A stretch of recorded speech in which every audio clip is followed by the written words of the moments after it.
ಕೇಂದ್ರದಲ್ಲಿ ಪ್ರಧಾನಮಂತ್ರಿಗಳು ನರೇಂದ್ರ ಮೋದಿ ಅವರಿದ್ದಾರೆ, 11 ವರ್ಷ ಆಯ್ತು. ಏನ್ ಹೇಳ್ತೀರಾ? ಒಳ್ಳೆ ಪ್ರಧಾನಮಂತ್ರಿ ದೇಶಕ್ಕೆ ಹೇಗೆ ಅವ್ರಂಗೆ ಕೆಲಸ ಮಾಡಲಿ.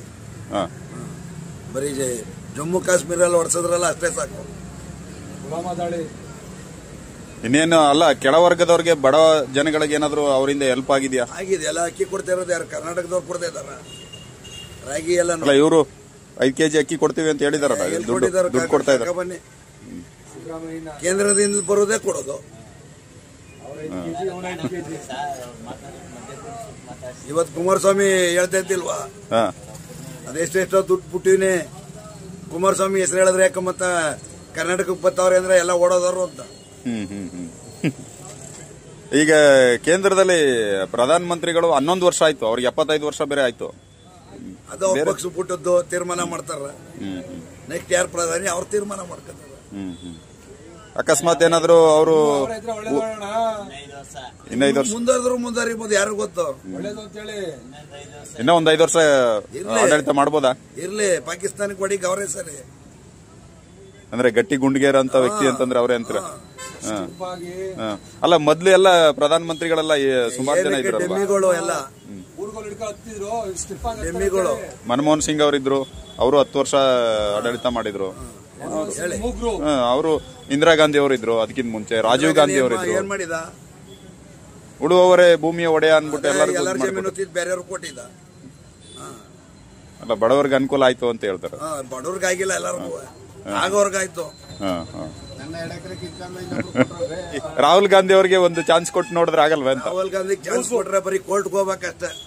ಕೋರ್ಟ್ಗೆ ಹೋಗಿ ಬರೋದು, ಕೋರ್ಟ್ಗೆ ಹೋಗಿ ಬರೋದು. ಆಗೋಣ ಈಗೋಣ, ಈಗ ಒಂದು ಆಡ್ತಿಲ್ಲ ಮುಗಿದ್ದ ಸಂತಾರ. ಅಂದ್ರೆ ಅವರು ಸಮರ್ಥರಲ್ಲ ಅಂತೀರ? ದೇಶ ಆಳಿಕಾದೇನ್ರಿ ಅವನು. ಸರ್, ಈಗ ಕರ್ನಾಟಕದಲ್ಲಿ ವೋಟಿಂಗ್ ಎಲ್ಲ ಬ್ಯಾಲೆಟ್ ಪೇಪರ್ ನ ಯೂಸ್ ಮಾಡ್ಬೇಕು ಅಂತ ಹೇಳ್ತಾರೆ. ಮೊದಲೆಲ್ಲ ಮೆಷಿನ್, EVM ಮೆಷಿನ್ ಇತ್ತು. ಈಗ ಚುನಾವಣೆ ಆಯೋಗ ತೀರ್ಮಾನ ಮಾಡ್ತದೆ, ಇವ್ರು ಯಾರು ಮಾಡೀಗ? ಅಂದ್ರೆ ಅದೇ ಸರಿ ಅಂತೀರಾ? ಅದೇ ಇದ್ರು ಪರವಾಗಿಲ್ಲ, ಸರಿ. ಅದರಲ್ಲಿ ವೋಟಿಂಗ್ ಎಲ್ಲ ಸ್ವಲ್ಪ ಮೋಸ ಆಗ್ತಾ ಇತ್ತು. ಇವ್ರು ಗೆಲ್ಲಿಲ್ಲ ಅನ್ಬಿಟ್ಟು ಸುಮ್ನೆ ಇಲ್ದ ಕತೆ ಹೇಳ್ಕೊ ಹೋದ್ರ. ಹಂಗಾರ 136 ಗೆದ್ರಲ್ಲ ಇವ್ರು, 136 ಗೆದ್ದವರಲ್ಲ ಸಾ.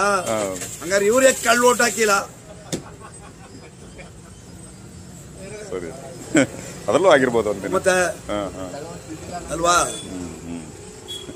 ಅಂದ್ರೆ ಎಲ್ಲಾ ರೀತಿನಲ್ಲೂ ಆಗತ್ತೆ ಅಂತೀರಾ? ನಡೀತದೆ ಸರ್. ಸಿದ್ದರಾಮಯ್ಯನವರು ಗ್ಯಾರಂಟಿಗಳೆಲ್ಲ ಕೊಟ್ಟಿದಾರಲ್ವಾ, ಅದು ಅನುಕೂಲ ಆಗಿರುತ್ತೆ ಅಂತ. ನಮ್ನೇನ್ ಕೇಳ್ಬೇಡಿ, ಪಾಪ ಹೆಂಗಸರುಗಳು ಕೇಳ್ಬಿಟ್ರು ಒಳ್ಳೆ. ಈಗ ಎಲ್ಲ ಗ್ಯಾರಂಟಿಗಳು ಎಲ್ಲ ಕರೆಂಟ್ ಬಿಲ್ ಎಲ್ಲ ಫ್ರೀ ಇದೆ. ಎಲ್ ಫ್ರೀ ಇದೆ? ಬನ್ನಿ, ಒಂದ್ ಡಬಲ್ ಆಗ್ತಾವ್ರೆ. 2,000 ರೂಪಾಯಿ ಫ್ರೀ, 2,000 ರೂಪಾಯಿ ಬೇರೆ ಮನೆ ಕೊಟ್ಟಿದ್ದಾರೆ. ಭಾಗ್ಯಲಕ್ಷ್ಮಿ ಅದ್ ಯಾರ ಬಂದದೆ ಅಂತ ಕೇಳ್ಬಿಡಿ ಲೇಡೀಸ್ ಕೊಂಡು. ಅಲ್ಲ, ಪ್ರತಿ ಸಾರಿ ಮೀಟಿಂಗ್ ಎಲ್ಲ ಮಾಡ್ತಾರೆ. ಈಗ ಬರ್ದೇ ಇರೋರಿಗೆಲ್ಲ ನಾವು ಬಿಡುಗಡೆ ಮಾಡ್ತೀವಿ ಅಂತ ಹೇಳ್ತಾ ಇದ್ದಾರೆ. ಮೀಟಿಂಗ್ ಮಾಡೋದು ಏನಕ್ಕ ಗೊತ್ತಾ ಸಾ? ನೀನ್ ಎಷ್ಟು ಕೋಟಿ ಹೊಡ್ಕೋತೀರೋ, ನಾನು ಎಷ್ಟು ಮಾಡ್ಬೇಕು ಮಾಡ್ಕೊತಾ ಇರ್ತೇನೆ. ಆಮೇಲೆ ದುಡ್ಮ ಕೆಳಗೆ ದಡಾರ್ನೆ ಅಂತ. ಈ ಕೇಂದ್ರದಲ್ಲಿ ಮಲ್ಲಿಕಾರ್ಜುನ ಖರ್ಗೆ ಅವರು ಕರ್ನಾಟಕದಿಂದ AICC ಅಧ್ಯಕ್ಷರಾಗಿದ್ದಾರೆ. ಏನು ಕುಸುಕ ಇಲ್ಲ. ಅವ್ರಿಗೂ ಪ್ರಧಾನಮಂತ್ರಿ ಏನಾದ್ರು ಅವಕಾಶ ಮಾಡಿ ಆದ್ರೇನೋ ಒಳ್ಳೇದ ಪಾಪ. ಅವ್ರು ಬಿಡ್ಬೇಕಲ್ಲ, ಅವ್ವ ಮಗ ಹೇಳಿ ನೀವೇ. ಅಲ್ಲೇ ಇದೆ ಕಂಟ್ರೋಲ್ ಅಂತೀರಾ? ಅವ್ವ ಮಗ ಬಿಡ್ಬೇಕಲ್ಲ ಬದೇ. ಅಲ್ಲ, ಮನಮೋಹನ್ ಸಿಂಗ್ ಅವ್ರು ಮಾಡಿದ್ರಲ್ಲ, ಬೇರೆಯವ್ರನ್ನೇ ಕೂರಿಸಿದ್ರಲ್ವ, ಅದೇ ತರ. ಮನಮೋಹನ್ ಸಿಂಗ್ ಹೆಸರಿಗೆ ಮನಮೋಹನ್ ಸಿಂಗ್ ಆಳ್ತಿದ್ದ ಯಾರೋ ಅಮ್ಮ. ಅಂದ್ರೆ ಮೋದಿ ಅವರೇ ಸರಿ ಅಂತೀರಾ? ಮೋದಿ ಅವರೇ ಸರಿ, ಅವ್ರು ಬಿಟ್ರೆ ದೇವೇಗೌಡ್ರೆ ಸರಿ. 11 ತಿಂಗಳು ಪ್ರಧಾನಿ ಆಗಿದ್ರಲ್ಲ, ಕರ್ನಾಟಕಕ್ಕೆ ಎಷ್ಟು ಮಾಡಿದಾರು ದೇವೇಗೌಡರು? ಹೌದು, ಅದೇನಾರ ನೆನ್ಕಂದಾರೆ ಇವರು. ಮಣ್ಣಿನ ಮಗ ದೇವೇಗೌಡರು. ಅಲ್ಲ, ಪ್ರಧಾನಮಂತ್ರಿಗಳು ಮೋದಿ ಅವರು ದೇವೇಗೌಡರು ಹೋದ್ರೆ ತುಂಬಾ ರೆಸ್ಪೆಕ್ಟ್ ಕೊಟ್ಟು ಗೌರವ ಕೊಟ್ಟರು. ದೇವೇಗೌಡರಿಗೆ ಅವರು. ಹೌದೌದು. ಇಲ್ಲಿ ಮುಖ್ಯಮಂತ್ರಿ ನೆಗದಿ ಬಿಡ್ತಾನೆ, ಮಾಜಿ ಪ್ರಧಾನಿ ಕಂಡ್ರ ಜನ ಎದ್ಬಿಟ್ರೆ ಆಮೇಲೆ ಸಿದ್ದರಾಮಯ್ಯನ್ಗೆ ಬಾಡ್ತಿ ಯಾಕಮ್ಮ ಈ ರೋಡಲ್ಲಿ ಬರೇಳಿ ಮತ್ತೆ ಹೋಲಿ. ಈಗ ಮುಖ್ಯಮಂತ್ರಿ ಅಲ್ವಾ, ಈ ರೋಡಲ್ಲಿ ಬರೇಳಿ ಸಾ.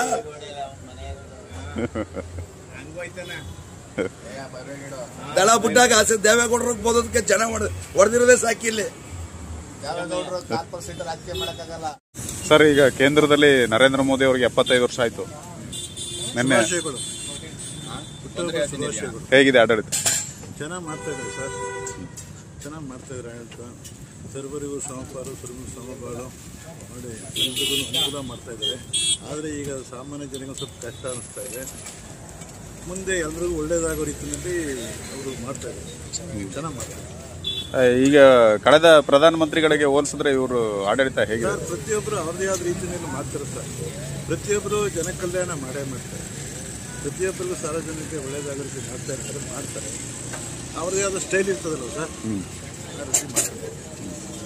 ಸರಿ, 75 ವರ್ಷ ಆಯ್ತು. ಇನ್ನೂ ಅವ್ರಿಗೆ ಯಂಗ್ಸ್ಟರ್ ಥರ ಕಾಡ್ತಾ ಇದ್ದಾರೆ. ಮತ್ತು ಅವರು ಮಾಡ್ತಕ್ಕಂಥ ಕೇಪಬಿಲಿಟಿ ಇದೆ. ಮತ್ತು ಯಾವ ರೀತಿ ಟ್ಯಾಕಲ್ ಮಾಡಬೇಕು, ಕೂತಿತ್ತು ಟ್ಯಾಕಲ್ ಮಾಡ್ತಕ್ಕಂಥದ್ದು ಗಾಟ್ ಹ್ಯಾವ್ ಕೆಪಾಸಿಟಿ.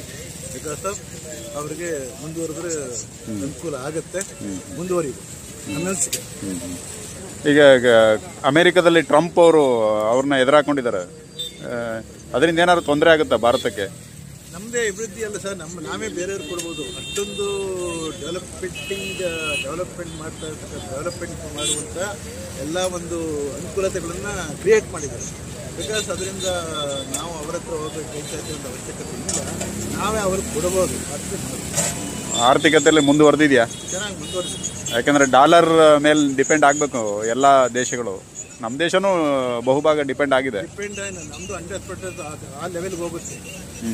ಅಮೆರಿಕ ಲೆವೆಲ್ಗೆ ಹೋಗೋ ಮೆಥಡ್ಗೆ ಬೆಳೆಸ್ತಾ ಇದ್ದಾರೆ. ಅಭಿವೃದ್ಧಿ ಅಂತ ನೋಡೋದಾದ್ರೆ ಭಾರತದಲ್ಲಿ ಮೋದಿಯವರು ಬಂದ ಮೇಲೆ ಯಾವುದು ನಾವು ಹೆಚ್ಚು ನೋಡ್ಬೋದು ಅಂತ? ರೋಡು ಚೆನ್ನಾಗಿ ಮಾಡಿದ್ದಾರೆ. Transporting facilities highly essential to human being and country. ಅದರ ಮೇಲೆ ನಿಂತಿರೋದು ನಮ್ಮ ದೇಶ. ಯಾಕೆಂದರೆ ಆರ್ಥಿಕತೆ ಬೆಳಿಬೇಕಾದ್ರೆ ಟ್ರಾನ್ಸ್ಪೋರ್ಟೇಷನ್ ಫೆಸಿಲಿಟೀಸ್ ಚೆನ್ನಾಗಿರಬೇಕು. ಆ ಟ್ರಾನ್ಸ್ಪೋರ್ಟೇಷನ್ ಫೆಸಿಲಿಟಿ ಚೆನ್ನಾಗಿರ್ಬೇಕಂದ್ರೆ ರೋಡ್ ವ್ಯವಸ್ಥೆ ಚೆನ್ನಾಗಿರಬೇಕು. ಆದ್ದರಿಂದ ಅದು ಒಂದು ಇದು ಸರ್, ಅದೊಂದೇನ ಹೈಲೈಟ್ ಇಂಪಾರ್ಟೆಂಟ್. ಅದನ್ನೇ ಆರ್ಥಿಕತೆ ಬೆಳಿಬೇಕಾದ್ರೆ ಅದು ಎಲ್ಲರೂ ಸಹಕಾರ ಕೊಟ್ಟರೆ ನಡೀತಾ ಇದೆ. ಸರಿ, ಅದನ್ನ ವಾಜಪೇಯಿ ಅವರೇ ಮಾಡಿದ್ರು. ಇವ್ರದ್ದೇನು ಅಂತ ಮಾಡಿದ್ರು ಅನ್ನೋದಕ್ಕಿಂತ ಮುಖ್ಯವಾಗಿ ಅದನ್ನ ಮುಂದುವರ್ಸ್ಕೊಂಡು ಹೋಗೋದಂತ ಇಂಪಾರ್ಟೆಂಟ್ ಸಿಗಬೇಕಲ್ಲ ಸರ್. ಕೆಲವರು ಹಿಂದೆ ಮಾಡಿರ್ತಂಥ ರೂಲ್ಸ್ ರೆಗ್ಯುಲೇಷನ್ಸ್ ಅನ್ನ ರಿಮೂವ್ ಮಾಡ್ತಾರೆ, ಅವ್ರದ್ದು ಯಾವ ಸ್ಟೈಲಲ್ಲಿ ತೆಗಿತಾರೆ. ಇವ್ರು ಮಾಡಿಲ್ಲ, ಅದನ್ನೇ ಕಂಟಿನ್ಯೂಷನ್ ಮಾಡ್ಕೊಂಡು ಹೋಗ್ತಾರೆ. ಅವರು ಇವ್ರಿಗಿಂತ ಚೆನ್ನಾಗಿ ಮಾಡಿದ್ರು, ಅವ್ರಿಗಿಂತ ಇವರು ಚೆನ್ನಾಗಿ ಮಾಡ್ತಾರೆ. ಒಬ್ರಿಗಿಂತ ಒಬ್ಬರು ಎಕ್ಸ್ಪರ್ಟ್ ಇದ್ದಾರೆ. ಈಗ ಕಾಂಗ್ರೆಸ್ ಅವರೆಲ್ಲ ಹೇಳ್ತಾರೆ ನಾವು ಹಾಕೊಟ್ಟಿದ್ದ ಎಲ್ಲ ಬೇಸ್ ನಾವು ಹಾಕೊಟ್ಟಿದೀವಿ, ಇವ್ರು ಅದನ್ನ ಮುಂದುವರ್ಸ್ಕೊಂಡು ಹೋಗ್ತಾ ಇದಾರೆ ಅಷ್ಟೇ. ಅದ್ರದ್ದು ಇವ್ರದ್ದೇನು ರೋಲ್ ಏನಿಲ್ಲ ಅಂತ. ರೋಲ್ ಅಂದ್ರೆ ಎಕನಾಮಿಕ್, ಆರ್ಥಿಕ, ಇದು ಹಣಕಾಸು ವ್ಯವಸ್ಥೆ, ಇದು ರಾಜ್ಯಕ್ಕೆ ಮಾತ್ರ ಸೀಮಿತ. ರಾಜ್ಯದ ಅಭಿವೃದ್ಧಿಗೋಸ್ಕರ ರಾಜ್ಯ ಸರ್ಕಾರ ಮಾಡ್ಕೊಂಡು ಹೋಗ್ತದೆ. ಅದನ್ನು ಅಧಿಕವಾಗಿ ಹಣಕಾಸು ವ್ಯವಸ್ಥೆ ಬೇಕಲ್ಲ ಸರ್. ಹಣಕಾಸು ವ್ಯವಸ್ಥೆ ಇಡೀ ದೇಶದ ದುಡ್ಡೆಲ್ಲ ಬಂದಿತ್ತು. ಅದನ್ನು ಇವ್ರಿಗೆ ಇನ್ಸ್ಟಿಟ್ಯೂಷನ್ ಮಾಡಿ ಅದು ಒಂದು ಅವರು ಅವರಿಂದನೇ ಆಗ್ತಾ ಇರೋದು. ಡಿಫೆನ್ಸ್ ಅಲ್ಲಿ ಇವ್ರು ಬಂದ ಮೇಲೆ ಏನಾದ್ರು ಚೆನ್ನಾಗಿದೆ, ಡೆವಲಪ್ಮೆಂಟ್ ಮಾಡಿದ್ದಾರೆ. ಚೆನ್ನಾಗಿ ಡಿಫೆನ್ಸ್ ಚೆನ್ನಾಗಿಲ್ಲ ಅಂದಿದ್ರೆ ನಮ್ಮ ದೇಶಕ್ಕೆ ಇಷ್ಟ ಸಂಕಷ್ಟ ಬಂದಿರೋದು. ಡಿಫೆನ್ಸ್ ಚೆನ್ನಾಗಿ ಮಾಡಿದ್ರು. ಈಗ ಪಾಕಿಸ್ತಾನದವ್ರನ್ನ ಸ್ವಲ್ಪ ಸೈಡ್ಗೆ ಹಾಕಿದ್ದಾರೆ ಯಾವ್ದಾದ್ರು. ಅಂದ್ರೆ ಈಗ ಕ್ರಿಕೆಟ್ ಆಗ್ಬೋದು ಅಥವಾ ಬ್ಯಾನ್ ಮಾಡೋ, ಈಗ ಪಾಕಿಸ್ತಾನದವ್ರು ಹೇಳ್ಬಿಟ್ಟಿದ್ದಾರೆ ನಾವೇ ಆಡೋದಿಲ್ಲ ಅಂತ. ಇಲ್ಲಂತಲ್ಲ, ನಾವು ಅವರಂತ ಬೇರೆಯವರು ಹೇಳ್ತಾರೆ ಅಂತ ಅದನ್ನು ಕೇಳಬಾರ್ದು. ಒಂದು ಇರ್ತಕ್ಕಂಥ ಜಾತಿ, ಒಂದು ಹೆಣ್ಣು, ಒಂದು ಗಂಡು ಅಷ್ಟೇ ಸರ್. ಎಲ್ಲರೂ ಒಂದೇ. ಅವರು ಅದಕ್ಕಿಲ್ಲ, ಅವರು ಅಲ್ಲ ಪೂಜೆ ಮಾಡ್ತಾರೆ, ನಾವು ಇದನ್ನು ಮಾಡ್ತಾರೆ, ಅದು ಈಶ್ವರನೇ, ಇದು ನಾವು ಮಾಡೋದು ಈಶ್ವರನೇ. ಅದನ್ನು ನಾವು ಜಾತೀಯತೆ ಮಾಡಬಾರ್ದು ಅಂತ ನನ್ನ ಅದನ್ನೆಲ್ಲ ಸರಿದೂಗಿಸ್ಕೊಂಡು ಹೋಗ್ತಿದ್ದಾರೆ. ಈಗ ಇಷ್ಟೊಂದು ಪ್ರಧಾನಮಂತ್ರಿಗಳು ಬಂದಿದ್ದಾರೆ. ಈಗ ಮೊದಲು ಜವಾಹರ್ಲಾಲ್ ನೆಹರು ಇದ್ರು, ಇಂದಿರಾ ಗಾಂಧಿ ಇದ್ರು, ಆಮೇಲೆ ರಾಜೀವ್ ಗಾಂಧಿ ಬಂದರು. ನಂತರದಲ್ಲಿ ಮಧ್ಯ ಇವರು PV ನರಸಿಂಹರಾವ್, ಲಾಲ್ ಬಹದ್ದೂರ್ ಶಾಸ್ತ್ರಿ, ಮನಮೋಹನ್ ಸಿಂಗ್ ಅವರು 10 ವರ್ಷ ಆಡಳಿದ್ರು. ವಾಜಪೇಯಿ ಅವರು ಬಂದರು. ಈಗ ನರೇಂದ್ರ ಮೋದಿ ಅವರಿದ್ದಾರೆ. ಇವರಲ್ಲಿ ಬೆಸ್ಟ್ ಅಂತ ಯಾರು ಹೇಳ್ತೀರಾ? ದೇವೇಗೌಡರು ಇದ್ರು. ಅವ್ರ ಕೃಷಿಗೆ ಚೆನ್ನಾಗಿ ಮಾಡಿದ್ರು. ಇವರು ಒಟ್ಟಾರೆ ಎಲ್ಲನೂ ಒಗ್ಗೂಡಿಸಿ ನಡೆಸ್ಕೊಂಡು ಹೋಗ್ತಾ ಇದ್ದಾರೆ ನರೇಂದ್ರ ಮೋದಿ. ಅದೇ ರೀತಿ ಹಿಂದಿದ್ದವರು ಚೆನ್ನಾಗಿ ಮಾಡಿದಿರ್ತಾರೆ. ಅವ್ರು ಮಾಡೋದಿಲ್ಲ, ಸೇವೆ ಮಾಡೋಕ್ಕೋಸ್ಕರ ನಾವು ಬಂದಿರೋದು. ಎಲ್ಲ ಮಾಡ್ತಾ ಇದ್ದಾರೆ, ಅವ್ರದ್ದೇ ಯಾವ ಸ್ಟೈಲಲ್ಲಿ ಮಾಡ್ತಾರೆ. ಕಳೆದ ಪ್ರಧಾನಮಂತ್ರಿಗಳಿಗೆ ಹೋಲಿಸಿದ್ರೆ ಇವ್ರದ್ದು ಯಾವ ತರ ವರ್ಕಲ್ಲಿ ಚೆನ್ನಾಗಿದೆ ಸರ್. 10 ವರ್ಷದಲ್ಲಿ 19 ವರ್ಷ ಆಗಿರ್ಬೋದು, 11 ವರ್ಷ ಆಗಿದೆ. 11 ವರ್ಷ ಆಗಿದೆ. ಚೆನ್ನಾಗಿ ಡೆವಲಪ್ಮೆಂಟ್ ಆಯ್ತಲ್ಲ ಸರ್. ಉದಾಹರಣೆ ಇಲ್ಲ, ಕಣ್ಣು ಕಾಣುತ್ತೆ ರೋಡು. ಕರಪ್ಷನ್ ಎಲ್ಲೂ ಹೋಗ್ಲಿಲ್ಲ ಅನ್ಸುತ್ತೆ, ಕಡಿಮೆ ಆಗ್ಲಿಲ್ಲ. ಕರಪ್ಷನ್ ಏನ್ ಮಾಡ್ತಾರೆ ಅವ್ರಿಗೆ ಅವರೇ ಹೇಳ್ತಾರಲ್ಲ. ನಾವು ನೋಡಿ ಸುಮಾರು ದಿನಪತ್ರಿಕೆಗಳಲ್ಲಿ ಮತ್ತು ಟಿವಿ ಮಾಧ್ಯಮಗಳಲ್ಲಿ ಮತ್ತು ಎಲ್ಲರ ಬಾಯಲ್ಲೂ ನಾವು ಜನಸಾಮಾನ್ಯ ಬಾಯಿ ಕೇಳ್ತಾ ಇರ್ತೀವಿ. ಇವರು ಆ ರೀತಿ ಒಂದು ಮನೆ ಒಂದು ಇಂಥ ಬಟ್ಟೆಗಳು ಸ್ಟೈಲಿಶ್ ಆಗಿರ್ತಾರೆ. ಅಂದರೆ ಹೊರಗಡೆ ಹೋಗ್ಬೇಕಾದ್ರೆ ತಂದೆ ಯಾವ ಸ್ಟೈಲಿಗೆ ಇರಬೇಕು ಬಟ್ಟೆ, ಅವರ ಒಂದು ಸ್ಟಿಫ್ನೆಸ್ಸು ಅವಧಿದು ವೆರಿ ಇಂಪಾರ್ಟೆಂಟ್. ಖರ್ಚು ಮಾಡಿದ್ರು ಬೇಕು ಅಂತೀರಾ ಕೆಲವು? ಅದಕ್ಕೆ ಖರ್ಚು ಅಂತಂದ್ರೆ ಅವ್ರಿಗೋಸ್ಕರ ಮಾಡ್ಕೊಳ್ತಾ ಇಲ್ಲ, ಅಟ್ರಾಕ್ಷನ್ ಕೇಳ್ತಾರೆ. ಇದೇನಪ್ಪ ಈ ರೀತಿ ಬಂದಿದ್ರೆ, ಇದೇನಪ್ಪ ಈ ರೀತಿ ಬಂದಿದ್ರೆ ಅಂತ ಕೇಳ್ತಾರೆ. ಹೌದು, ಬಟ್ಟೆ ನೋಡಿ ಅಳತೆ ಮಾಡೋರು ಇರ್ತಾರೆ. ಮಾಡೋರು ಒಳಗಡೆ ಹೊಟ್ಟೆ ಇದೆ ಆದರೂ ಬಟ್ಟೆ ನೋಡ್ತಾರೆ. ಅಂದರೆ ಒಳಗಡೆ ಅವರೆಲ್ಲ ಅಮೆರಿಕ ಫಾರಿನ್ಸ್ ಅಲ್ಲೆಲ್ಲ ಹೋಗ್ಬೇಕಾದ್ರೆ ಎಲ್ಲ ಸ್ಟೈಲಿಶ್ ಆಗಿರಬೇಕು. ಆ ಒಂಥರ ಒಂದು ಏನೋ ಅಂತ ಅದು ಒಂದು ಡೆವಲಪಿಂಗ್ ಇದ್ದಂಗೆ ಕ್ಲಾಸಿಕ್ ಆಗಿರ್ಬೇಕು ಅಂತ ಅವರು ಮಾಡಿದ್ರೆ ಅದಕ್ಕೇನು ಖರ್ಚಿರುತ್ತೆ. ಅವ್ರೇನು ಅವ್ರಿಗೋಸ್ಕರ ಏನು ಮಾಡ್ಕೊತಾರೆ. ಸ್ವಂತ ತಾಯಿ ಏನೇನೋ ಚಿಕ್ಕ ಮನೇಲಿ ಇರ್ತದೆ, ಅಣ್ಣ ಏನೋ ಟಿಎನ್ ಇಟ್ಕೊಂಡಿರ್ತದೆ ಅಂತ ಟಿವಿ ಮಾಧ್ಯಮ ಪೇಪರ್ ಗೀಪರ್ ಎಲ್ಲ ನೋಡಿದ್ದೀವಿ. ಇದು ನಿಜ, ನೋಡಿದ್ವಿ. ಅವ್ರು ಯಾರು ಏನು ಮಾಡ್ಕೊಳ್ಳಿಲ್ಲ ಅಂತ ದೊಡ್ಡ ಬಿಸ್ನೆಸ್ ಮೆನ್ಗಳಾಗ್ಬೋದಾಗಿತ್ತು. ಅಲ್ಲ ಕೂತಿರ್ತವೆ ಏನಿಲ್ಲ, ಸುಮಾರು ಒಬ್ಬೊಬ್ಬೊಬ್ರಿಗೆ ಹೇಳೋದಕ್ಕೆ ಹೋಗುದು ಸಾವಿರಾರು ಕೋಟಿ ಹೋಗುತ್ತೆ. ಅವರ ತೆಗೆದು ಅವರೇ ಹೋಗಿ ಮರ್ಯಾದೆ ಕೊಟ್ಟಿದ್ರು. ಆ ಕೆಲಸ ಮಾಡಿಲ್ಲ. ಈಗ ಕೇಂದ್ರದಲ್ಲಿ ರಾಹುಲ್ ಗಾಂಧಿ ಅವ್ರಿಗೆ ಒಂದು ಚಾನ್ಸ್ ಕೊಟ್ರೆ? ಅವ್ರಿಗೆ ಚಾನ್ಸ್ ಅಂದ್ರೆ ಹೇಳಿ ಜನ ನಿರ್ಧಾರ ಮಾಡ್ಕೊತಾರೆ ಸರ್. ಈಗ ನನಗೆ ನೀವು ಇಷ್ಟ, ಅವ್ರಿಗೆ ಇಷ್ಟ, ಅವ್ರಿಗೆ ಇಷ್ಟ ಆಗ್ತೀವಿ. ಕೆಲವರಿಗೆ ನೀನು ಇಷ್ಟ ಇಲ್ಲ, ಅವ್ನು ಇಷ್ಟ ಇಲ್ಲ ಅಂತಾರೆ. ಅದನ್ನು ನಾವು ಹೇಳುತ್ತಾರೆ, ಪಬ್ಲಿಕ್ ಆಗಿ ಹೇಳುತ್ತಾರೆ. ಇದೊಂದು ಗುಪ್ತ ಮತದಾನ ಅಲ್ವಾ? ಈಗ ನಿಮ್ಮ ಬಗ್ಗೆ ಏನು ಇಟ್ಕೊಳ್ತೀವಿ, ನಿಮಗೆ ನೀವು ನನ್ನ ಬಗ್ಗೆ ಇಟ್ಕೊಳ್ಳೋದು ನನ್ನಲ್ಲಿ ಇರಬೇಕಲ್ಲ. ಈಗ ಅವರು ಒಳ್ಳೆಯವರನ್ನ ನಿಮ್ಮಲ್ಲಿ ಅವ್ರ ಬಗ್ಗೆ ಇರಬೇಕಲ್ಲ. ಯಾರನ್ನು ಗುಪ್ತವಾಗಿ ಇಟ್ಟು ಇರೋದ್ರಿಂದ ನಾವು ಪಬ್ಲಿಕ್ ಆಗಿ ಯಾರ ಬಗ್ಗೆ ಟೀಸ್ ಮಾಡ್ತಕ್ಕಂಥ ಇದು ಮಾಡೋರ ಕೆಲಸ ಮಾಡ್ಬೋದು ಅಂತ ಹೇಳ್ತೀರ? ಮಾಡ್ತಾರೆ ಸರ್. ಎಲ್ಲ ಅಧಿಕಾರದಲ್ಲಿ ಕೂಸಿದ್ರೆ ಎಲ್ರು ತಾನಾಗೆ ಬರ್ತದೆ. ತಾನಾಗೆ ಶಕ್ತಿ, ಟ್ಯಾಲೆಂಟು ಮತ್ತೆ ಪ್ರತಿಯೊಬ್ಬರಿಗೂ ಬರುತ್ತೆ. ಅವಶ್ಯಕತೆ ಇದ್ದಾಗ ಅವ್ರು ಮಾಡ್ಲೇಬೇಕಾಗುತ್ತೆ. ಜವಾಬ್ದಾರಿ ಬಂದ ಮೇಲೆ ಅವಶ್ಯಕತೆ ಮಾಡ್ಲೇಬೇಕು ಅವ್ರ ಜವಾಬ್ದಾರಿ. ಶುಭಾಶಯ ಫಸ್ಟ್ ನರೇಂದ್ರ ಮೋದಿ ಅವರಿಗೆ ಒಳ್ಳೇದಾಗಲಿ. ಅವರಿಂದ ಕೇಂದ್ರ ಸರ್ಕಾರ ಇನ್ನೂ ಉತ್ತಮ ಆಡಳಿತ ನೀಡಲಿ. ಈಗಲೂ ಚೆನ್ನಾಗಿ ನೀಡ್ತಾ ಇದ್ದಾರೆ. ಅವ್ರ ಶುಭಾಶಯ. ಕೇಂದ್ರದಲ್ಲಿ ನರೇಂದ್ರ ಮೋದಿ ಅವರು ಇದ್ದಾರೆ, ಅವ್ರ ಆಡಳಿತ ಚೆನ್ನಾಗಿದೆಯಾ? ಚೆನ್ನಾಗಿದೆ ಸರ್. ಅವ್ರು ಡೆಲ್ಲಿಲಿ ಅವರೇ ಸರಿ, ಇಲ್ಲಿ ಇವರು ಸರಿ ಅಂತ? ಇಲ್ಲಿ ಇವ್ರು ಸರಿ, ಅಲ್ಲಿ ಡೆಲ್ಲಿನಲ್ಲಿ ಸರಿ. ಈಗ 11 ವರ್ಷ ಆಯ್ತು, ಚೆನ್ನಾಗಿ ಮಾಡಿದಾರೆ ಆಡಳಿತನ 11 ವರ್ಷದಲ್ಲಿ. ಒಳ್ಳೆ ಇಂಪ್ರೂವ್ಮೆಂಟ್ ಆಗಿದೆ. ಎಲ್ಲ ಕಡೆ ಒಂಚೂರು ಚೆನ್ನಾಗಿದೆ.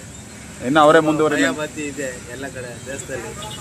ಅವ್ರು ಇದ್ದದಕ್ಕೆ ಸ್ವಲ್ಪ ಕಂಡೀಷನ್ ಆಗಿದ್ದಾರೆ ಅಂತನಾ? ಸ್ವಲ್ಪ ಕಂಡೀಷನ್ ಆಗಿದ್ದಾರೆ. ಈಗ ಅವರೇ ಮುಂದುವರಿಬೇಕು ಅಂತಾನೆ.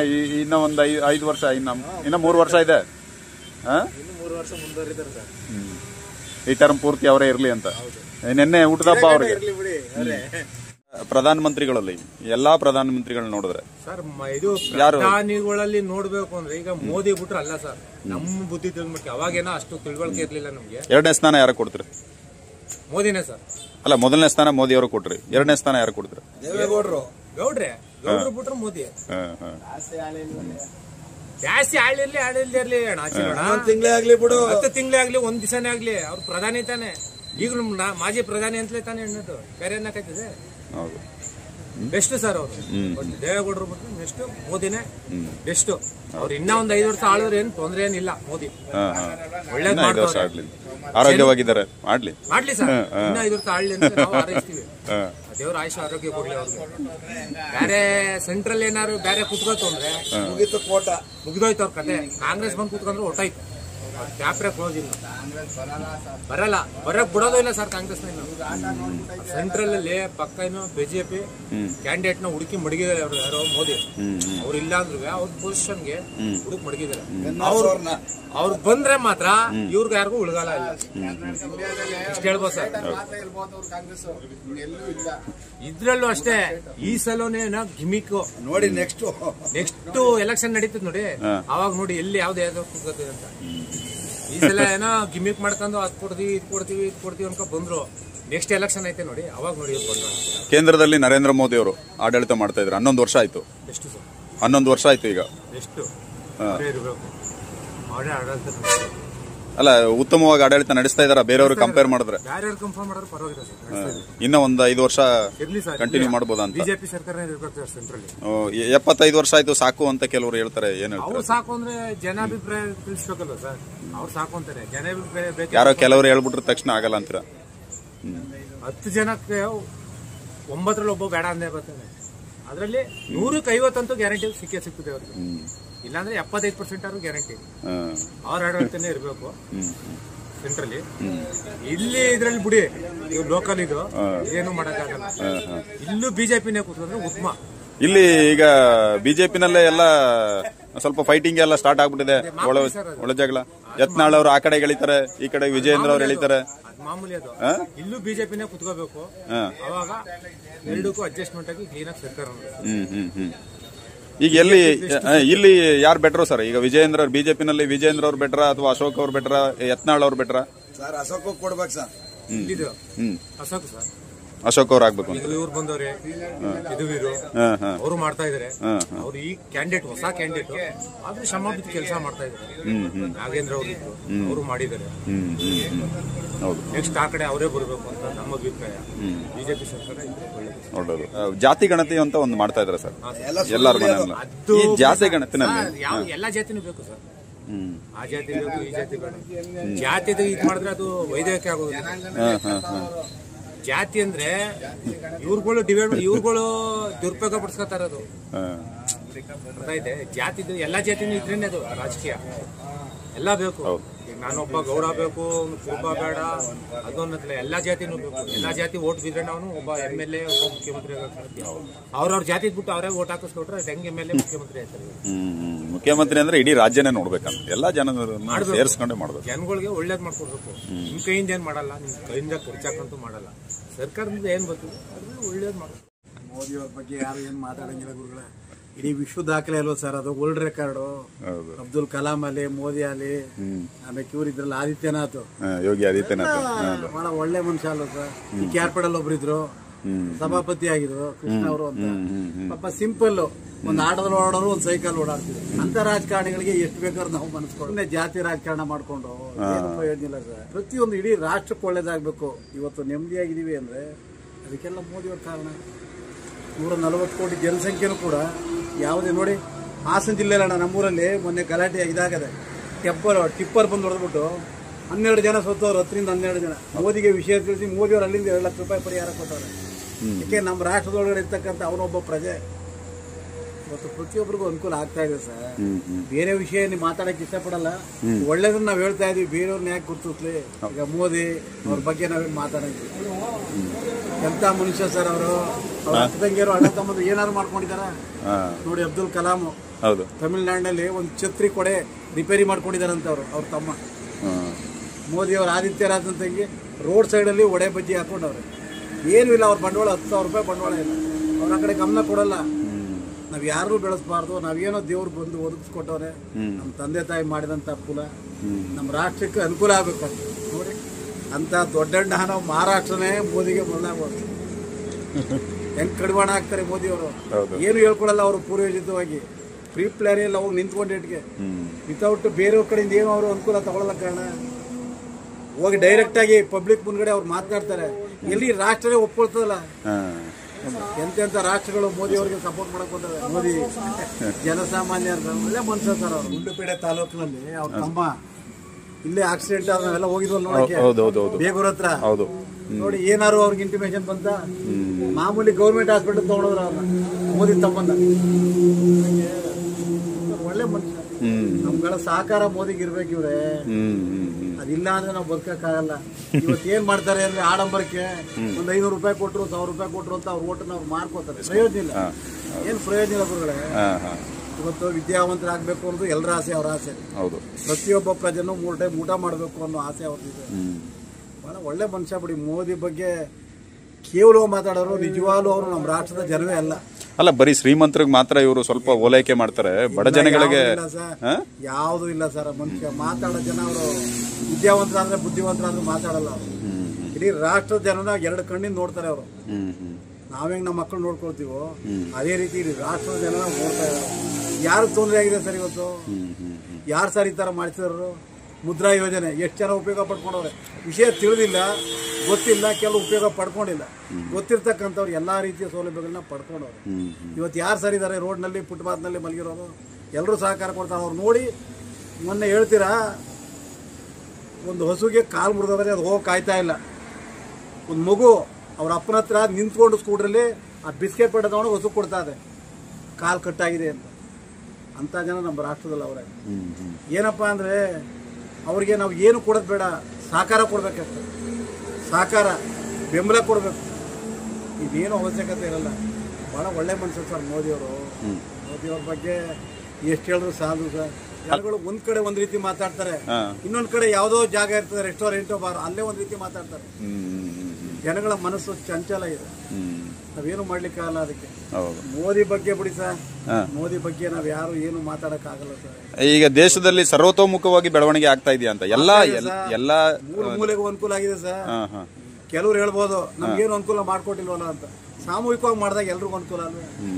ರೇಷನ್ ಕಾರ್ಡ್ ಒಂದೇ ಕಾರ್ಡ್, ರಾಷ್ಟ್ರ ಒಂದೇ ರಾಷ್ಟ್ರ. ನೋಡಿ, ನಾನು ಹೊಳೆನರಸೀಪುರ ತಾಲೂಕು ದೇವೇಗೌಡರವರು, ನಾನು ಬಂದು ಮೈಸೂರಲ್ಲಿ ಅಕ್ಕಿ ತಗೊಳ್ತೀನಿ, ನನಗೆ ಅನುಕೂಲ ಆಗಿದೆ. ಯಾವುದೇ ರೀತಿಯಾದ ನಮ್ಮ ತಂದೆದು ಪಿತ್ರಾಜಿತ ಆಸ್ತಿ ಇಲ್ಲ, ನನಗೆ ಸರ್ಕಾರದಿಂದ ಅನುಕೂಲ ಆಗಿಲ್ವೇ? ಅವ್ರು ಬಂದು ನಮಗೆ ಕೊಡಕ್ ಬಂದಿದ್ರ? ಎಲ್ರಿಗೂ ಅನುಕೂಲ ಆಗಿದೆ ಅವರಿಗೆ. ಈಗ ಸರ್ ರಾಹುಲ್ ಗಾಂಧಿ ಅವರು ಕೆಪಾಸಿಟಿ ಇಲ್ವಾ ಸರ್? ಅವ್ನು ಇನ್ನು ವಯಸ್ಸು ಸಾಲದು ಸರ್, ವಯಸ್ಸು ಸಾಲದು, ತಿಳುವಳಿಕೆ ಸಾಲದು. ತಿಳುವಳಿಕೆ ಇಲ್ಲ ಸರ್, ಏನೇನೋ ಮಾತನಾಡ್ತಾರೆ. ಫಾರಿನ್ ನಲ್ಲಿ ಅವರು ಓದ್ಕೊಂಡ್ಬಂದಿದ್ದಾರೆ, ಜನನ ಸೇರ್ಸ್ಕೊಬಿಡೋದು, ಏನೋ ವೆಹಿಕಲ್ ಮಾಡ್ಕೊಂಡು ಬಂದು ಕರ್ಸ್ಕೊಂಡ್ಬಿಡೋದು, ಅವ್ರ ರೀತಿನೇ ಮಾತಾಡೋದು. ಆ ಜನ ಒಪ್ಕೊಳ್ತಾರೆ, ನಾವು ಹೋಗ್ತೀವ, ನಾವು ಒಪ್ಕೊಳ್ತೀವ. ಒಂದು ಮಾತಾಡಿದ್ರೆ ಜನಪ್ರತಿನಿಧಿ ಇಡೀ ಲೋಕಕ್ಕೆ ಅನುಕೂಲ ಆಗೋ ತರ ಮಾತಾಡೋದು. ಈಗ ಬಂಗಾರದ ಮನುಷ್ಯ ರಾಜ್ಕುಮಾರ್ ಫಿಲಮ್ ಬಂತು, ಅವತ್ತು ಮಾಸ್ಟರ್ ಡಿಗ್ರಿ ಓದಿರೋರು. ಇವತ್ತು ನಾನು 1986 M.Com ಮಾಡ್ದು. ನಾನು ಜಾಬ್ ಹೋಗ್ಲಿಲ್ಲ. ಯಾಕೆ ಹೋಗ್ಲಿಲ್ಲ? ಸಿಗ್ಲಿಲ್ಲ ಅಂತಲ್ಲ, ನನಗೆ ಅನುಕೂಲ ಪಬ್ಲಿಕಲ್ಲಿ ಚೆನ್ನಾಗಿತ್ತು, ಪಬ್ಲಿಕ್ ಒಪಿನಿಯನ್ ಇತ್ತು, ಬಂದೆ. ಈ ಜಾಗಕ್ಕೆ ಬಂದೆ. ನೋಡಿ, ನಮ್ಮ ಸಾಹುಕಾರರು ಬಂದರು, ಅವ್ರು ಜಾಗ ಕೊಟ್ಟರು, ನನಗೆ ಪೆಂಡಾಲ್ ಅಂಗಡಿ ಇಟ್ಕೊಂಡಿದ್ದೆ. ನಾನು ಕೂಡ D.Ed ಮಾಡಿದ್ದೀನಿ, M.Com ಮಾಡಿದ್ದೀನಿ, GDC ಮಾಡಿದ್ದೀನಿ, ಜೂನಿಯರ್ ಸೀನಿಯರ್ ಶಾರ್ಟ್ ಹ್ಯಾಂಡ್ ಮಾಡಿದ್ದೀನಿ. ಇವೆಲ್ಲ ಓದ್ಕೊಂಡು ನಾನು ವಿದ್ಯೆನ ಬೋರ್ಡ್ ಮೇಲೆ ಹಾಕಿ ಓಡಾಡೋದಲ್ಲ. ಇರ್ತಕ್ಕಂಥ ಟ್ಯಾಲೆಂಟು 4 ಜನಕ್ಕೆ ಅನುಕೂಲ ಆಗಬೇಕು. ಈ ಮನುಷ್ಯ ಇರ್ಬೇಕಿನ್ನು 16 ವರ್ಷ ಅನ್ನೋ ಥರ ನಡ್ಕೋಬೇಕು. ಮೋದಿನ ಯಾರು ತಾನೇ ನೆಗ್ಲೆಕ್ಟ್ ಮಾಡ್ತಾರೆ ಸರ್? ಅವ್ರು ಎಲ್ಲಿವರೆಗೆ ಬದುಕಿರ್ತಾರೋ ಅಲ್ಲಿವರೆಗೆ ನಮ್ಮ ರಾಷ್ಟ್ರದಲ್ಲಿ ಇರಲಿ ಸರ್. ಬೇರೆ ಆ ಥರ ಟ್ಯಾಲೆಂಟ್ ಯಾರಿಗೂ ಬರಲ್ಲ ಸರ್, ನಮಗೂ ಬರಲ್ಲ. ಅವ್ರಿರೋ ಬುದ್ಧಿಲಿ 1.5% ನಮ್ಮ ಹತ್ರ ಇಲ್ಲ. ಏನಪ್ಪ ಅಂದರೆ ಅವ್ರು ಹೋಗೋ ದಾರಿ ನಾವು ಹೋಗ್ತಾ ಇದ್ದೀವಿ, ಅವ್ರು ಮುಂದೆ ಬಿಟ್ಕೊಂಡು 138-140 ಕೋಟಿ ಜನಸಂಖ್ಯೆ ಕೂಡ ನಾವು ಅವ್ರ ಹಿಂದೆ ಹೋಗ್ಬೇಕಷ್ಟೆ. ನಾವು ಮುಂದೆ ಹೋಗ್ಬಾರ್ದು. ಮುಂದೆ ಕಾಲ ಹಾಕಿದ್ರೆ ನಮ್ಗೆ ಏನೋ ಪ್ರಾಬ್ಲಮ್ ಇದೆ ಅಂತ ಅರ್ಥ.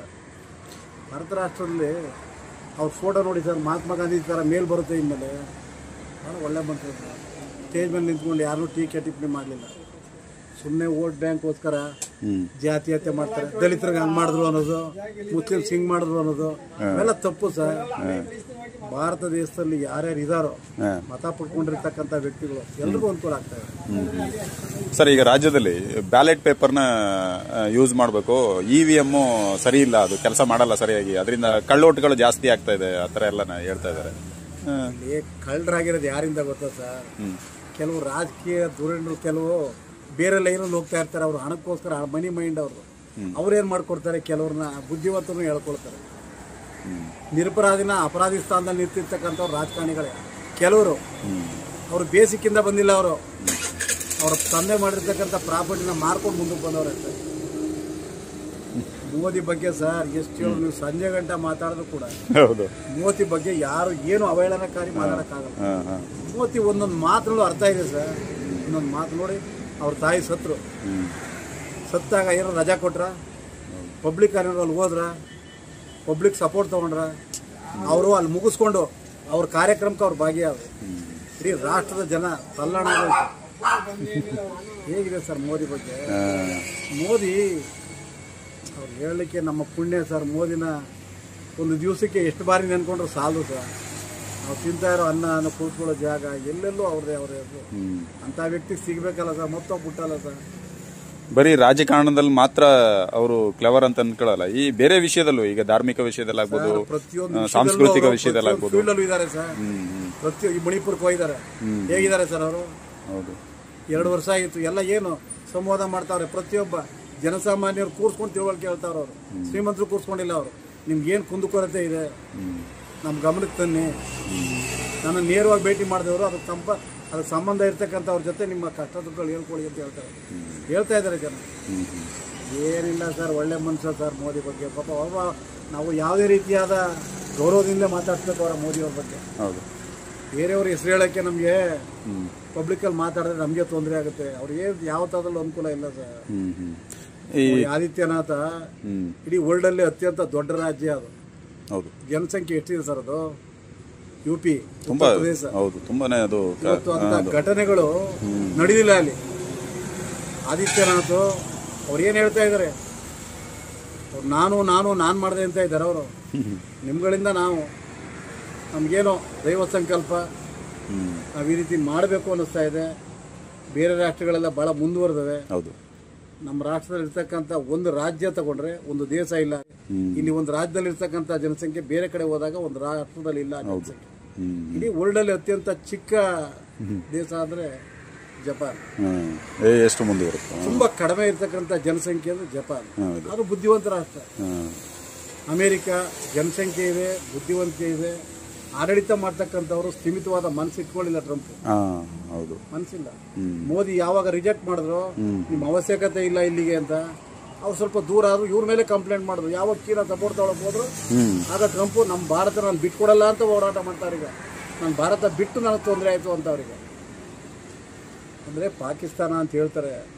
ಎಲ್ಲಾ ಜನ, ಎಲ್ಲಾ ಕಮ್ಯುನಿಟಿ ಒಳ್ಳೆಯವರು ಇದ್ದಾರೆ, ಕೆಟ್ಟವರು ಇದ್ದಾರೆ. ಕೆಟ್ಟವ್ರನ್ನ ಒಳ್ಳೆಯವ್ರು ಏನ್ ಮಾಡಬೇಕು? ದಾರಿಗೆ ತರಬೇಕು. ಅದು ಬುದ್ಧಿವಂತರ ಲಕ್ಷಣ. ಅವ್ರನ್ನ ಬಿಟ್ಬಿಟ್ಟವ್ರೆ. ಮರನ ನಾವು ಬಿಟ್ಬಿಟ್ರೆ ಅದ್ರ ಕಡೆ ಹೋಗದೆ ನಾವು ಜಮೀನ್ ಕಡೆಗೆ ಅದೇ ಬೇಕಾಗಿ ಬೆಳ್ಕೊಬಿಡ್ತದೆ. ಅದು ಯಾರಿಗೂ ಅನುಕೂಲ ಆಗಲ್ಲ. ಕಡ್ದಾಗ ಆಗುತ್ತೆ, ಕಟ್ಟು ಬದ್ದಾಗ. ಹಾಗೆ ಬುದ್ಧಿವಂತರು ಮಾಡ್ತಕ್ಕಂಥವ್ನು ಬುದ್ಧಿವಂತನೇ. ಒಬ್ಬ ಕಳ್ಳ ಬುದ್ಧಿವಂತನಾಗಬೇಕಾದ್ರೆ ಬುದ್ಧಿವಂತನ ಸ್ನೇಹ, ಸಂಪರ್ಕ, ಸಂಬಂಧ ಬೆಳೆಸಿದ್ರೆ ಮಾತ್ರ ಆತ ಬುದ್ಧಿವಂತ ಆಗುತ್ತೆ. ಅವ್ನ ಪಾಡ್ಗೆ ಅವ್ನು ಬಿಟ್ಬಿಟ್ರೆ ಏನು ಪ್ರಯೋಜನ ಇಲ್ಲ. ಸಮಾಜಕ್ಕೆ ಕಂಟಕ ಆಗ್ತಾನೆ ಅಷ್ಟೇ. ಹೌದು ಸರ್. ಬುದ್ಧಿವಂತರಾಗಬೇಕು ನಮ್ಮ ರಾಷ್ಟ್ರ.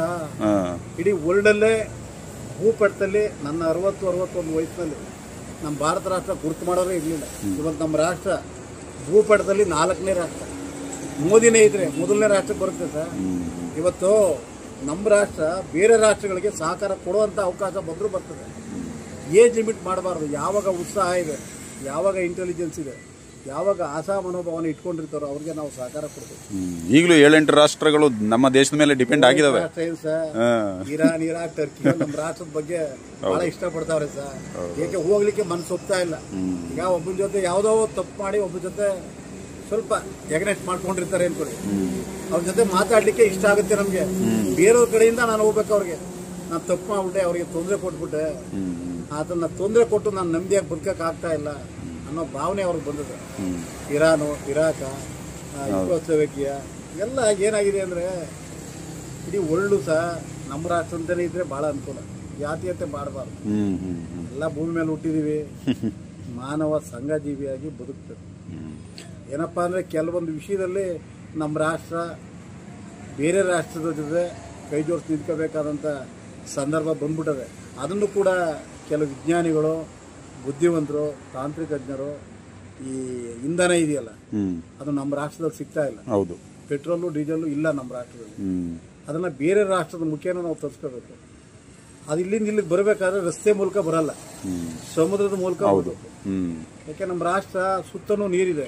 ನಮ್ಮ ಭಾರತ ರಾಷ್ಟ್ರವನ್ನ ನೀವು ಈಸ್ಟ್, ವೆಸ್ಟ್, ನಾರ್ತ್, ಸೌತ್ 4 ಭಾಗದಲ್ಲಿ ಯಾವ ಕಡೆಯಿಂದ ಹೋದ್ರು ಬೇರೆ ರಾಷ್ಟ್ರಕ್ಕೆ ಭೂಮಿ ಮೇಲೆ ನಡ್ಕೊಂಡು ಹೋಗಿಲ್ಲ. ನಾವು ಸಮುದ್ರದೊಳಗಡೆ ಹೋಗ್ಬೇಕು. ಏನಾಗಿದೆ, ಬೇರೆ ರಾಷ್ಟ್ರ ಒಂದು 2-3 ರಾಷ್ಟ್ರಗಳಲ್ಲಿ ಪೆಟ್ರೋಲು, ಡೀಸೆಲ್ ಸಿಗ್ತಾ ಇರೋದ್ರಿಂದ ನಮ್ಮ ರಾಷ್ಟ್ರಕ್ಕೆ ಅದು ಅವಶ್ಯಕತೆ ಇತ್ತು. ಮೋದಿ ಬಂದ ಮೇಲೆ 20-25% ಭಾಗ ಇಂಧನ ಲೆಸ್, ಪೆಟ್ರೋಲ್ ಡೀಸೆಲ್ ಮುಕ್ತ ಇಂಜಿನ್ ಬರ್ತಾ ಇದೆ, ಬಂದಿದೆ. ನಾವು ಓಡಿಸ್ತಾ ಇದೀವಿ, ನಾವು ಕಣ್ಣಲ್ಲಿ ನೋಡ್ತಾ ಇದೀವಿ. ಬಹಳ ಅನುಕೂಲ ಆಗ್ತಾ ಇದೆ. ಡೆಲ್ಲಿನಲ್ಲಿ 75% ಪೆಟ್ರೋಲ್ ಇಲ್ವಂತೀಗ ಗಾಡಿಗಳು ಎಲ್ಲ ಎಲೆಕ್ಟ್ರಿಕ್ ಗಾಡಿಗಳು. ಇದು ಮಾಡ್ಕೊಬಂದದ್ದು ಯಾರೋ ಬೇರೆ ರಾಷ್ಟ್ರಕ್ಕೆ ಯಾಕೆ ಹೋಗ್ತಾರೆ ಮೋದಿಯವರು? ಈ ವಿಷಯನ ತಿಳ್ಕೊಂಬರಕ್ಕೋಸ್ಕರ. ನರೇಂದ್ರ ಮೋದಿ ಅವರು 11 ವರ್ಷ ಆಯಿತು ಕೇಂದ್ರ ಸರ್ಕಾರ ಪ್ರಧಾನಮಂತ್ರಿಯಾಗಿ. ಡೆವಲಪ್ಮೆಂಟ್ ತಂದಿದ್ದಾರೆ ಅಂತ ಎಲ್ಲರಿಗೂ ಗೊತ್ತಿದೆ. ಆದರೆ ಅಷ್ಟೇ ಸಾಲನೂ ತಂದ್ಬಿಟ್ಟವ್ರು. ಕಾರಣ ಡೆವಲಪ್ಮೆಂಟ್ ಕಣ್ಣಿಗೆ ಕಾಣ್ತಾ ಇದೆ, ಸಾಲ ಅಷ್ಟೇ ಮೈ ಮೇಲೆ ಬಂದಿದೆ. ಕೇಂದ್ರ ಸರ್ಕಾರದಿಂದ SC ST ಗೆ ಸ್ಕಾಲರ್ಶಿಪ್ 60 ಲಕ್ಷ ಮಕ್ಕಳಿಗೆ ಸ್ಕಾಲರ್ಶಿಪ್ ನೀಡಿದ್ರು. ಅದು 60 ವರ್ಷದಿಂದಲೂ ಕೂಡ ಕೊಡ್ತಾ ಇದ್ರು. ಮೋದಿಯವ್ರ ಸರ್ಕಾರದಲ್ಲಿ ಅದನ್ನು ನಿಲ್ಲಿಸ್ತಾರೆ. ಕಾರಣ ಎಲ್ಲರಿಗೂ ಸಮಾನತೆ ಪ್ರತಿಯೊಂದು ಸಮಾನತೆ ತರ್ತೀನಿ ಅಂತ ಹೇಳಿ ಡಿಸೆಂಬರ್ 21ಕ್ಕೆ ಪ್ರತಿಯೊಬ್ಬರಿಗೂ ಆಧಾರ್ ಕಾರ್ಡ್ ಮುಖಾಂತರ ಒಂದೇ ಮನೆ ಇಲ್ಲ ಒಂದೇ ಸೈಟ್ ಇರಬೇಕು ಅಂತ ಹೇಳಿ ಅನೌನ್ಸ್ ಮಾಡಿದರು. ಅದನ್ನು ಕೂಡ ಅಂತಿಮವಾಗೂ ಕೂಡ ಪ್ರಕಟಣೆ ಮಾಡಿ ಪ್ರಚಾರ ಮಾಡಿ ಎಲ್ಲ ಕಡೆ ಅನೌನ್ಸು ಕೂಡ ಆಗಿತ್ತು. ಆಧಾರ್ ಕಾರ್ಡ್ ಲಿಂಕ್ ಮಾಡಿ ಪ್ರತಿಯೊಂದು ಕೂಡ ಜಾಲನ ಕಂಡಿಡಿದು ಪ್ರತಿಯೊಬ್ಬರು ಸಾಮಾಜಿಕಲ್ಲಿ ಪ್ರತಿಯೊಬ್ಬರು ಸ್ವಂತ ಸೂರು ಕಲ್ಪಿಸ್ಬೇಕು ಅನ್ನೋದು ಕೂಡ ಹೇಳಿದ್ರು. ಅದರಂತೆ ನಡೆಯಕ್ಕೆ ಬಿಜೆಪಿ ಸರ್ಕಾರದಲ್ಲಿ ಇರೋಂಥ ಅವರ ಒಡನಾಡಿನೇ ಬಿಟ್ಕೊಳ್ಳಿಲ್ಲ ಅವ್ರಿಗೆ. ಅದು ನಮ್ಗೆ ಬೇಸರದ ವಿಷಯ. ಮೋದಿ ಅವರು ನಡೀತಿರೋಂಥ ಆದಿಕ್ತಕ್ಕಾಗಿ ಅಲ್ಲಿರೋಂಥ ಸಂಪುಟದ ರಚನೆಯಲ್ಲಿರೋರೆ ಅವ್ರ ಜೊತೆ ಕೈ ಜೋಡಿಸ್ಲಿಲ್ಲ, ಹಿಂಬಾಲಕರಾಗಿ ಕೆಲಸ ಮಾಡಿದ್ರು. ಅದು ಬೇಸರದ ವಿಷಯ. ಎರಡನೇದಾಗಿ ನರೇಂದ್ರ ಮೋದಿ ಅವರು ಆಧಾರ್ ಕಾರ್ಡ್ ಮುಖಾಂತರ ಯಾರಿಗೆ ಸ್ವಂತ ಮನೆ ಇದೆಯೋ ಅವ್ರಿಗೆ ಇಲ್ಲ, ಪ್ರೆಸೆಂಟ್ ಯಾರು ಸ್ವಂತ ಮನೆ ಇಲ್ಲ ಅಂತ ಅವ್ರಿಗೆ ಸ್ವಂತ ಮನೆ ಕಲ್ಪಿಸ್ಬೇಕು ಅಂತ ವಾಷಿಂಗ್ಟನ್ನಲ್ಲಿ ಆಟೋ ಚಾಲನಾ ಒಂದು ಯೋಜನೆ ಅಭಿಯಾನ ಮಾಡಿದಾಗ ಆಟೋ ಚಾಲಕರಿಗೆ ಮೊದಲನೇದಾಗಿ ಸೂರು ಕಲ್ಪಿಸ್ಬೇಕು, ಅವರು ಕೂಡ ಬೇರೆಯವ್ರ ತರ ಒಳ್ಳೆ ಜೀವನ ಮಾಡಬೇಕು. ಪ್ರಜೆ 24 ಗಂಟೆ ಸರ್ವಿಸ್ ಮಾಡ್ತಾ ಇದಾರೆ, ಆಂಬುಲೆನ್ಸ್ ತರ. ಆಂಬುಲೆನ್ಸ್ ಬಿಟ್ಟರೆ 8ನೇ ಪ್ರಜೆ ಆಟೋ ಚಾಲಕರೇ. ಯಾವುದೇ ಭದ್ರತೆ ಇಲ್ಲ, ಅವ್ರಗಳಿಗೆ ಇದಾಗಬೇಕು ಅಂತ ಹೇಳಿ ಮಾಡಿದಂಥವ್ರು. ಪ್ರತಿಯೊಬ್ಬರು ಆಟೋ ಚಾಲಕರಿಗೂ ಸೂರು ಕಲ್ಪಿಸ್ಬೇಕು ಅಂತ ಹೇಳಿದ ಮೊದಲನೇ ಪ್ರಧಾನಿ ಅಂದ್ರೆ ನರೇಂದ್ರ ಮೋದಿ. ಆದ್ರೆ ಅದನ್ನು ಕೂಡ ಸರಿಯಾಗಿ ಚಾಲ್ತಿ ಮಾಡೋಕ್ಕೆ ಆ ಸರ್ಕಾರ ಬಿಟ್ಕೊಳ್ಳಿಲ್ಲ. ಕಾರಣ ಏನಪ್ಪಾ ಅಂದ್ರೆ ಇವಾಗ ಗೌರ್ಮೆಂಟ್ ಮನೆ ಒಂದ್ಸಲ ಅಲರ್ಟ್ ಆಗಿದೆ ಅಂದ್ರೆ ಆ ಅಲರ್ಟ್ ಆಗಿದ್ದು ಬೇರೆ ಮನೆ ಇತ್ತು ಅಂದ್ರೆ ಆ ಮನೆನ ನಾವು ಸ್ವಾಧೀನಪಡಿಸ್ಕೋಬೇಕು. ಆ ಮನೆನ ನಾವು ಸ್ವಾಧೀನಪಡಿಸ್ಕೊಂಡು ನಿಜವಾದ ಮನೆ ಇಲ್ದಿದ್ರು ಮನೆ ಕೊಡ್ಬೇಕು ಅನ್ನೋದು ಅವ್ರ ಕಾನ್ಸೆಪ್ಟ್ ಇತ್ತು. ಆ ಕಾನ್ಸೆಪ್ಟ್ ಅವರು ನೆರವೇರಿಸಲಿಲ್ಲ, ಬಿಡ್ಲಿಲ್ಲ, ಅವ್ರ ಪಕ್ಷನೇ ಬಿಡ್ಲಿಲ್ಲ. ಅದು ದೊಡ್ಡ ನಮ್ಮ ಆಘಾತ. ನರೇಂದ್ರ ಮೋದಿ ಪ್ಲಾನ್ ಮಾಡ್ಕೊಂಡಿರೋಂಥ ಪ್ಲಾನ್ಗಳಿಗೆಲ್ಲವೇ ಕಪ್ ಚುಕ್ಕಿ ತಂದ್ರೆ ಹೊರತು ಅವ್ರ ಏಳಿಗೆಗೆ ಆ ಬಿಜೆಪಿಯವರೇ ನಿಲ್ಲಲಿಲ್ಲ. ಅದು ನಮ್ಗೆ ಬೇಸರ. ಜೊತೆಗೆ ನರೇಂದ್ರ ಮೋದಿ ಅವರು ಕಪ್ಪು ಹಣನ ಎಲ್ಲ ಕಡೆಯಿಂದ ತರ್ತೀನಿ ಅಂತ ಹೇಳಿ ಬಂದಂಥವ್ರು. ಆದ್ರೆ ಕಪ್ಪು ಹಣ ತರಕ್ಕೆ ಈಗಲೂ ಅವ್ರು ಸಿದ್ಧ ಇದ್ದಾರೆ. ಆ ಕಪ್ಪು ಹಣ ಅಲ್ಲಿ ಒಂದು ಪಕ್ಷದಿಲ್ಲ. JDSನದು ಇದೆ ಕಪ್ಪು ಹಣ, ಬಿಜೆಪಿದು ಇದೆ, ಕಾಂಗ್ರೆಸ್ನದು ಇದೆ. ಇವ್ರು 3 ಜನ ಒಂದಾಗ್ಬಿಟ್ಟು ಅವರು ಬ್ರೇಕ್ ಹಾಕೋರು. ಅವರೆಲ್ಲಿ ಉದ್ಧಾರ ಮಾಡಕ್ ಬರೋದಂತೀನಿ ಸಮಸ್ಯೆ ಆಗಿರೋದು ಇಲ್ಲಿ ದೊಡ್ಡದು, ಒಬ್ಬರದಲ್ಲ. ಆದ್ರಿಂದ ನರೇಂದ್ರ ಮೋದಿ ಅವ್ರ ಮುಂದೆ ಮಾತಾಡ್ತಾರೆ, ಹಿಂದೆ ಅವ್ರಿಗೆ ಚುಚ್ಚಿ ಅವ್ರನ್ನ ಅಭಿವೃದ್ಧಿ ಮಾಡಕ್ಕೆ ಬಿಡ್ತಿರ್ಲಿಲ್ಲ. ನೋಡಿ, GST ರೈಟ್ ಇತ್ತೀಚೆಗೆ ಕಮ್ಮಿ ಮಾಡಿದ್ದಾರೆ. ಇದು 4 ವರ್ಷದಿಂದ ನಡೀತಿದ್ದಂಥದ್ದು ಸಮಸ್ಯೆ. GST ಜಾಸ್ತಿ ಅಂತ. ಆದ್ರೆ ಅವರು ಎಲ್ಲರ ಏಳ್ಗೆನೂ ಕೂಡ ಕಮ್ಮಿ ಮಾಡಿ ಇವಾಗ ನಿರ್ಧಾರ ತಕೊಂಡು ಕಮ್ಮಿ ಮಾಡಿರೋದು. ಅದವ್ರನ್ನ ನಾವು ಮೆಚ್ಚಬೇಕು. ಆದ್ರೆ ಅವ್ರು ಒಳ್ಳೇದ್ ಮಾಡ್ತಾರ ಅಂದಾಗ 4 ಜನ ಅವ್ರಿಗೆ ಸಾಥ್ ಆಗ್ಬೇಕು. ಅವ್ರ ಸಂಪುಟ ರಚನೆ ಅವ್ರ ಈಗ ನೋಡಿ ಸೆಂಟ್ರಲ್ ಅಲ್ಲಿ ಫುಲ್ ಬಹುಮತ ಬಿಜೆಪಿನೇ ಇರೋದು. ಬಿಜೆಪಿ ಇವ್ರು ಇದ್ಮೇಲೆ ಬಿಜೆಪಿಯಿಂದ ಎಷ್ಟು ಒಳ್ಳೆ ಕೆಲಸ ಆಗಬೇಕು, ಸಾರ್ವಜನಿಕರಿಗೆ ಧರ್ಮವಾಗಿ ಮಾಡಿಬಿಡ್ಬೇಕು. ನೆಕ್ಸ್ಟ್ ಅವ್ರು ಇರ್ತಾರ ಬಿಡ್ತಾರ ಬೇರೆ ಪ್ರಶ್ನೆ, ಮಾಡಬೇಕು. ಅದು ಮಾಡ್ತಾ ಇಲ್ಲ, ಮಾಡಕ್ಕೆ ಅವ್ರು ಬಿಟ್ಕೊಡ್ತಾನೆ ಇಲ್ಲ. ಅವ್ರ ಪಕ್ಕ ಇನ್ನೇನು ಮಾಡೋಕ್ಕಾಗುತ್ತೆ? ಜೀವನ ಎಲ್ಲಿ ಮಾಡೋಕ್ಕಾಗುತ್ತೆ?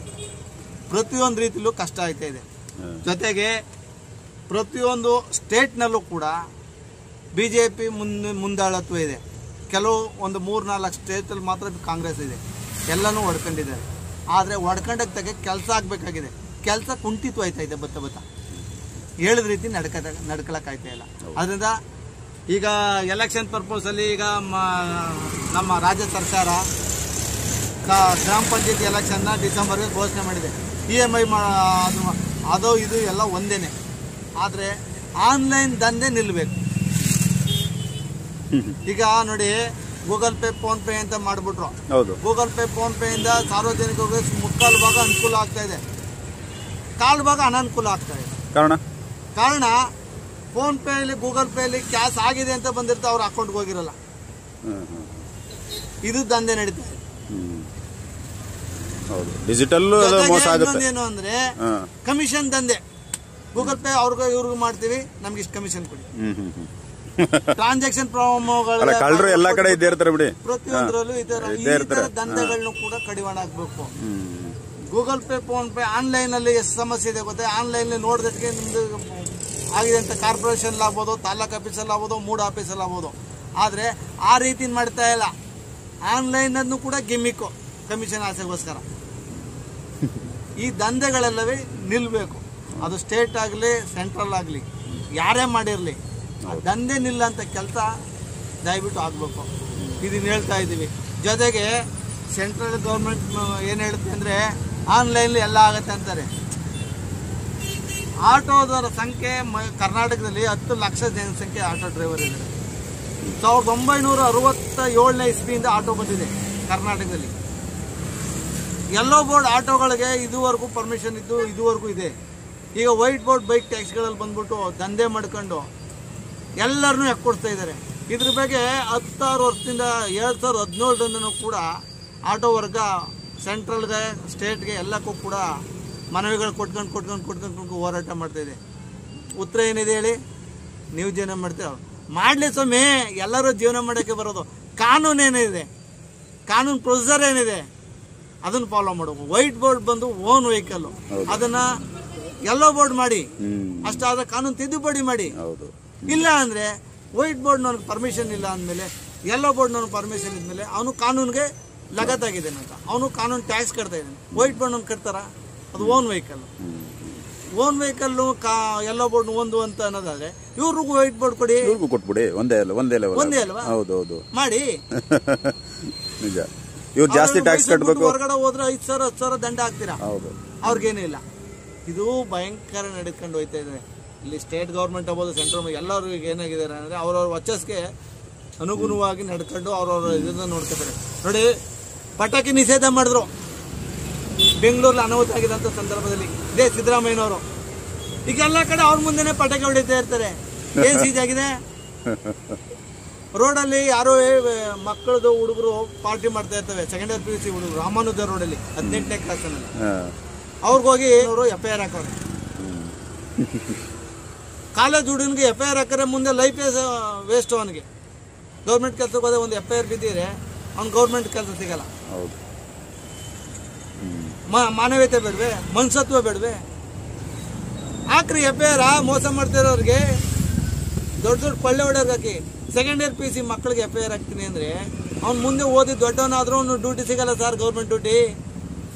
ಕಾರಣ ಅವ್ನು ಕೋರ್ಟ್ ಕೇಸಲ್ಲಿ ಒಂದು ಕಂಪ್ಲೇಂಟ್ ಆಗಿರ್ಬಾರ್ದು, ಅವನ ಮೇಲೆ FIR ಆಗಿರಬಾರ್ದು. ಹಂಗಿದ್ರೆ ಮಾತ್ರ ಗೌರ್ಮೆಂಟ್ ಕೆಲಸ ಸಿಗೋದು. ಸಿಗದೆ 1000ಕ್ಕೆ ಒಬ್ಬನಿಗೆ ಗೌರ್ಮೆಂಟ್ ಕೆಲಸ, ಅದು ಅನ್ಯಾಯ ಆಗ್ತದೆ ಇವತ್ತಿನ ಕಾಲದ ಮಕ್ಕಳು, ಯುವ ಪೀಳಿಗೆಗೆ. ಅಲ್ಲೋಗಿ ಇದು ಮಾಡ್ತಾ ಇದ್ದಾರೆ. ಕಾನೂನು ಸುವ್ಯವಸ್ಥೆನೂ ಕೂಡ, ಪೊಲೀಸ್ ಇಲಾಖೆನೂ ಕೂಡ ಸರಿಯಾಗಿ ಪಾಲನೆ ಮಾಡ್ತಾ ಇಲ್ಲ. EVM ಬಗ್ಗೆ ಏನು ಹೇಳ್ತೀರಾ? EVM ಬಗ್ಗೆ ಅಂದ್ರೆ EVM ಬೇಕಾ ಅಥವಾ EVM ನ ತೆಗಿಬೇಕು ಅಂತ ಕರ್ನಾಟಕದಲ್ಲಿ ಇದು ಬರೀ ಬ್ಯಾಲೆಟ್ ಪೇಪರ್ ಯೂಸ್ ಮಾಡೋಣ? ಬ್ಯಾಲೆಟ್ ಪೇಪರ್ ಮಾಡೋದೇ ಒಳ್ಳೇದು ಸರ್. EVM ಅಲ್ಲಿ ಈಗ ಆಲ್ರೆಡಿ ಈಗ ನಮ್ಮ ರಾಜ್ಯ ಸರ್ಕಾರವು ಕೂಡ 135 ಸೀಟು EMI ಇಂದನೇ ಬಂದಿದೆ ಅಂತಾನೆ ಹೇಳ್ತಾರೆ. ಆದ್ರೆ ಸೆಂಟ್ರಲ್ 220 ಸೀಟು ಅದರಿಂದನೇ ಬಂದಿದೆ. ಈಗ ಹಳೆ ಪದ್ಧತಿನೇ ಬಂದ್ರೇನೆ ಬಹಳ ಒಳ್ಳೇದು ಇನ್ನು ಮುಂದಕ್ಕೆ ಅನ್ನೋದು ನಮ್ಮ ಅಭಿಪ್ರಾಯ. ಅಂದ್ರೆ ರಾಹುಲ್ ಗಾಂಧಿ ಅವರು ಇಲ್ಲಿ 2 ಲಕ್ಷ ಮಾದೇವಪುರ ಕಾನ್ಸ್ಟಿಟ್ಯೂನ್ಸಿಯಲ್ಲಿ 2 ಲಕ್ಷ ಓಟು ನಮಗೆ ಮೋಸ ಆಗಿದೆ ಅಂತ ಹೇಳ್ತಾರೆ. ರಾಹುಲ್ ಗಾಂಧಿ ಅನ್ಫಿಟ್ ಮೆಂಬರ್ ಅವನು. ಅಲ್ಲ, ಅವ್ರಿಗೂ ದೇಶ ಎಲ್ಲ ಸುತ್ತವ್ರೆ, ಬೇರೆ ಬೇರೆ ದೇಶ. ಏನು ಪ್ರಯೋಜನ ಇಲ್ಲ, ದೇಶ ಸುತ್ತಿ ಏನು ಪ್ರಯೋಜನ ಇಲ್ಲ. ಕೆಲಸ ಮಾಡಿಲ್ವಲ್ಲ ಸ್ವಾಮಿ, ಉದ್ದೇಶಪೂರ್ವಕವಾಗಿ ಅವಕಾಶನೇ ಕೊಟ್ಟಿಲ್ವಲ್ಲ ನೀವು ಅಂತ ಹೋಗಿ KN ರಾಜಣ್ಣ ಕಿತ್ತಾಗಿ ಸುಳ್ಳು. ಅಲ್ಲ, ಒಂದ್ಸರಿ ಅವಕಾಶ ಕೊಡಿ, ಅವಕಾಶನೇ ಕೊಡ್ಲಿಲ್ಲ ಅವ್ರಿಗೆ ಅವಕಾಶ.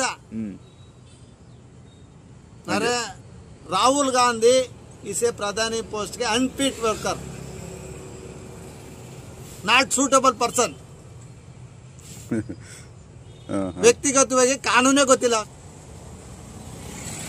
ಯಾವುದೋ ನೋಟಿಸ್ ಕೊಡ್ದೇನೆ ಹೈಕಮಾಂಡ್ ನಂದೇ ನಿರ್ಧಾರ ಅಂತ ಹೇಳಿ KN ರಾಜನನ್ನ ವಜಾ ಮಾಡಿಸ್ತಂತು.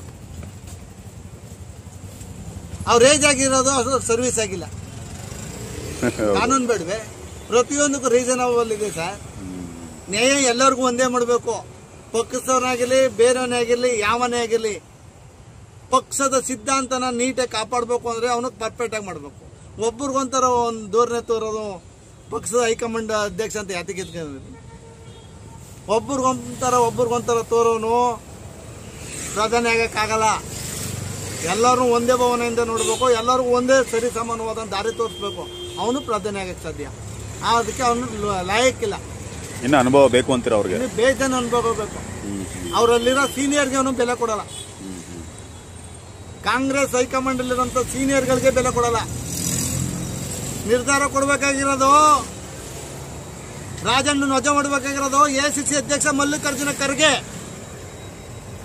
Senior leader. ಅವ್ರನ್ನ ಅಧ್ಯಕ್ಷ ಮಾಡಿರೋರು ಇವರೇನೆ. ಅವರು ನಿರ್ಧಾರ ಹೇಳ್ಬೇಕಾಗಿರೋದು ರಾಹುಲ್ ಗಾಂಧಿ ಅಲ್ಲ. ಈಗ ನಿರ್ಧಾರ ಹೇಳೋದು ಯಾರು? ರಾಹುಲ್ ಗಾಂಧಿ. ಹಂಗಾರೆ ಮಲ್ಲಿಕಾರ್ಜುನ ಖರ್ಗೆನೂ ಅವ್ರ ಕೈ ಕೆಳಗೆ ಕೆಲಸ ಮಾಡ್ಬೇಕಾ? ಅದೇ ಇದಕ್ಕೆ ಅಧ್ಯಕ್ಷನ ಪೋಸ್ಟ್ ಕೊಟ್ರಿ, ಅವಮಾನ ಮಾಡಕ್ ಕೊಟ್ರಿಯಾ? ಎಸ್ಸಿಗೆ ಅವಮಾನ ಮಾಡಕ್ ಕೊಟ್ರಿಯಾ? ಯಾವುದೇ ರೀಸನ್ ಇಲ್ಲದೆ KM ರಾಜನ್ ಈಚೆಕ್ಕಿರಲ್ಲ, ಅದು ರೀಸನ? ಇಲ್ಲಿ ನೀವು ಜಾತಿ ತಾರತಮ್ಯ ಮಾಡ್ತೀರಾ. ಬಲೋ ಇವ್ರ ಕಡೆ ಇಷ್ಟ ಅದೇ ಅವ್ರ ಕಡೆ ಇಷ್ಟ ಅದ ಅಂತ ಭೇದ ಭಾವ ಮಾಡ್ತೀರಾ. ಇದರಿಂದ ಉದ್ಧಾರ.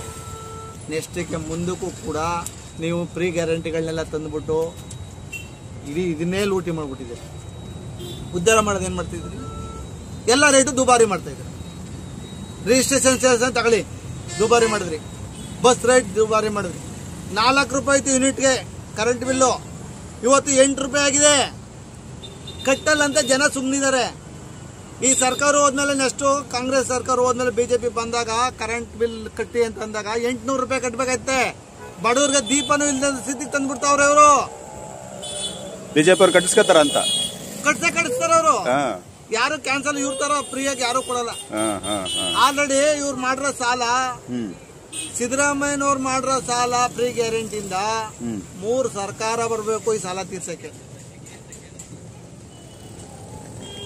ಫ್ರೀ ಬಸ್ ಆಗ್ಬೋದು, 2000 ರೂಪಾಯಿ ಗೃಹಲಕ್ಷ್ಮಿ ಆಗ್ಬೋದು. ಗೌರ್ಮೆಂಟ್ ಕೆಲಸದವ್ರಿಗೂ ಗೃಹಲಕ್ಷ್ಮಿ ಬರ್ತದ ಸ್ವಾಮಿ.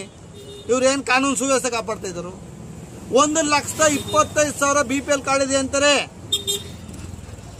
ಸಮೀಕ್ಷೆ ನಡೆಸಿ ಲೆಕ್ಕ ಇರೋದು 68 ಲಕ್ಷ BPL ಕಾರ್ಡ್ ಇರೋದು.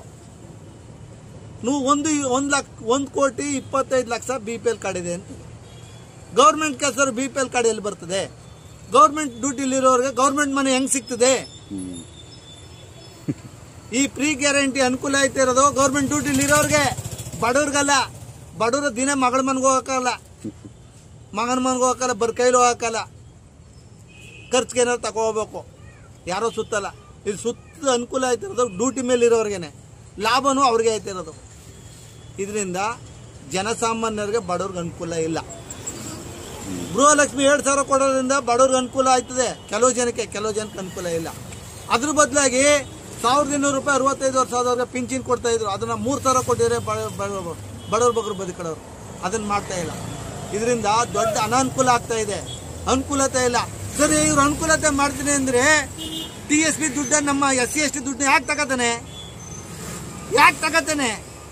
ತಗೊಳ್ಳಿ. ವೀರಶೈವ ಲಿಂಗಾಯತರ ಅಭಿವೃದ್ಧಿ ನಿಗಮ ಮಂಡಳಿನೂ ತಗೋ, ಗೌಡ್ರ ನಿಗಮ ಮಂಡಳಿ ತಗೋ, ಕುರುಬರ ನಿಗಮ ಮಂಡಳಿನೂ ತಗೋ. ಎಲ್ಲ ದುಡ್ಡು ತಗೊಂಡು ಜನಕ್ಕೆ ಹಂಚಿ. ಎಲ್ಲರ ದುಡ್ಡು ಬಿಟ್ಬಿಟ್ಟು SC ST ದುಡ್ಡು ತಗೊಂಡು ಜನಾಭಿವೃದ್ಧಿ ಮಾಡ್ತೀನಿ ಅಂತ ಫ್ರೀ ಗ್ಯಾರಂಟಿ ತಂದ್ರಿ. ಊರುಗಳಲ್ಲಿ ಮೋರಿ ಮಾಡಕ್ಕೆ, ಕಾಂಕ್ರೀಟ್ ರೋಡ್ ಮಾಡಕ್ಕೆ SC ST ದುಡ್ಡೇ ತಗೊಳ್ಳೋದು. ಟ್ಯಾಂಕ್ ಕಂಡಕ್ಕೂ SC ST ದುಡ್ಡೇ ತಗೊಳ್ಳೋದು. ದೊಡ್ಡದು ಬೀದಿ ಲೈಟ್ ಹಾಕಕ್ಕೂ SC ST ದುಡ್ಡು ತಗೊಳ್ಳೋದು. ಹಂಗಾದ್ಮೇಲೆ ನೀವು SC ST ದುಡ್ಡು ಎಲ್ಲಕ್ಕೂ ಬಳಸ್ತೀರಿ. ನಿಮ್ಗಳ ದುಡ್ಡು ಯಾಕೆ SC ಎಲ್ಲಕ್ಕೂ ಬಳಸಲ್ಲ? ಯಾಕೆ ಬಳಸಲ್ಲ ನೀವು? ಅದ್ರ ಅನ್ಯಾಯ ಅಲ್ವೇ? ಅದು ಮೋಸ ಅಲ್ವಾ? ಅದು ಕಾಣ್ತಾ ಇಲ್ವಾ ಸರ್ಕಾರಕ್ಕೆ? ಹೇಳಿ. ಆದ್ರಿಂದ ನೀವು ಮಾಡ್ತಾ ಇರೋದು ಜಾತಿ ರಾಜಕಾರಣ. ಇದೇ SC ಮಹದೇವಪ್ಪನ ದಲಿತರ ಪರ ಅಂತ ಯಥಾ ತಟ್ಕ ಹೇಳ್ತಾನೆ. ಅನ್ಫಿಟ್ ದಲಿತರ ಪರ ಇಲ್ಲ ಅವನು. ಕಾರಣ ಏನೋ ಗೊತ್ತಾ?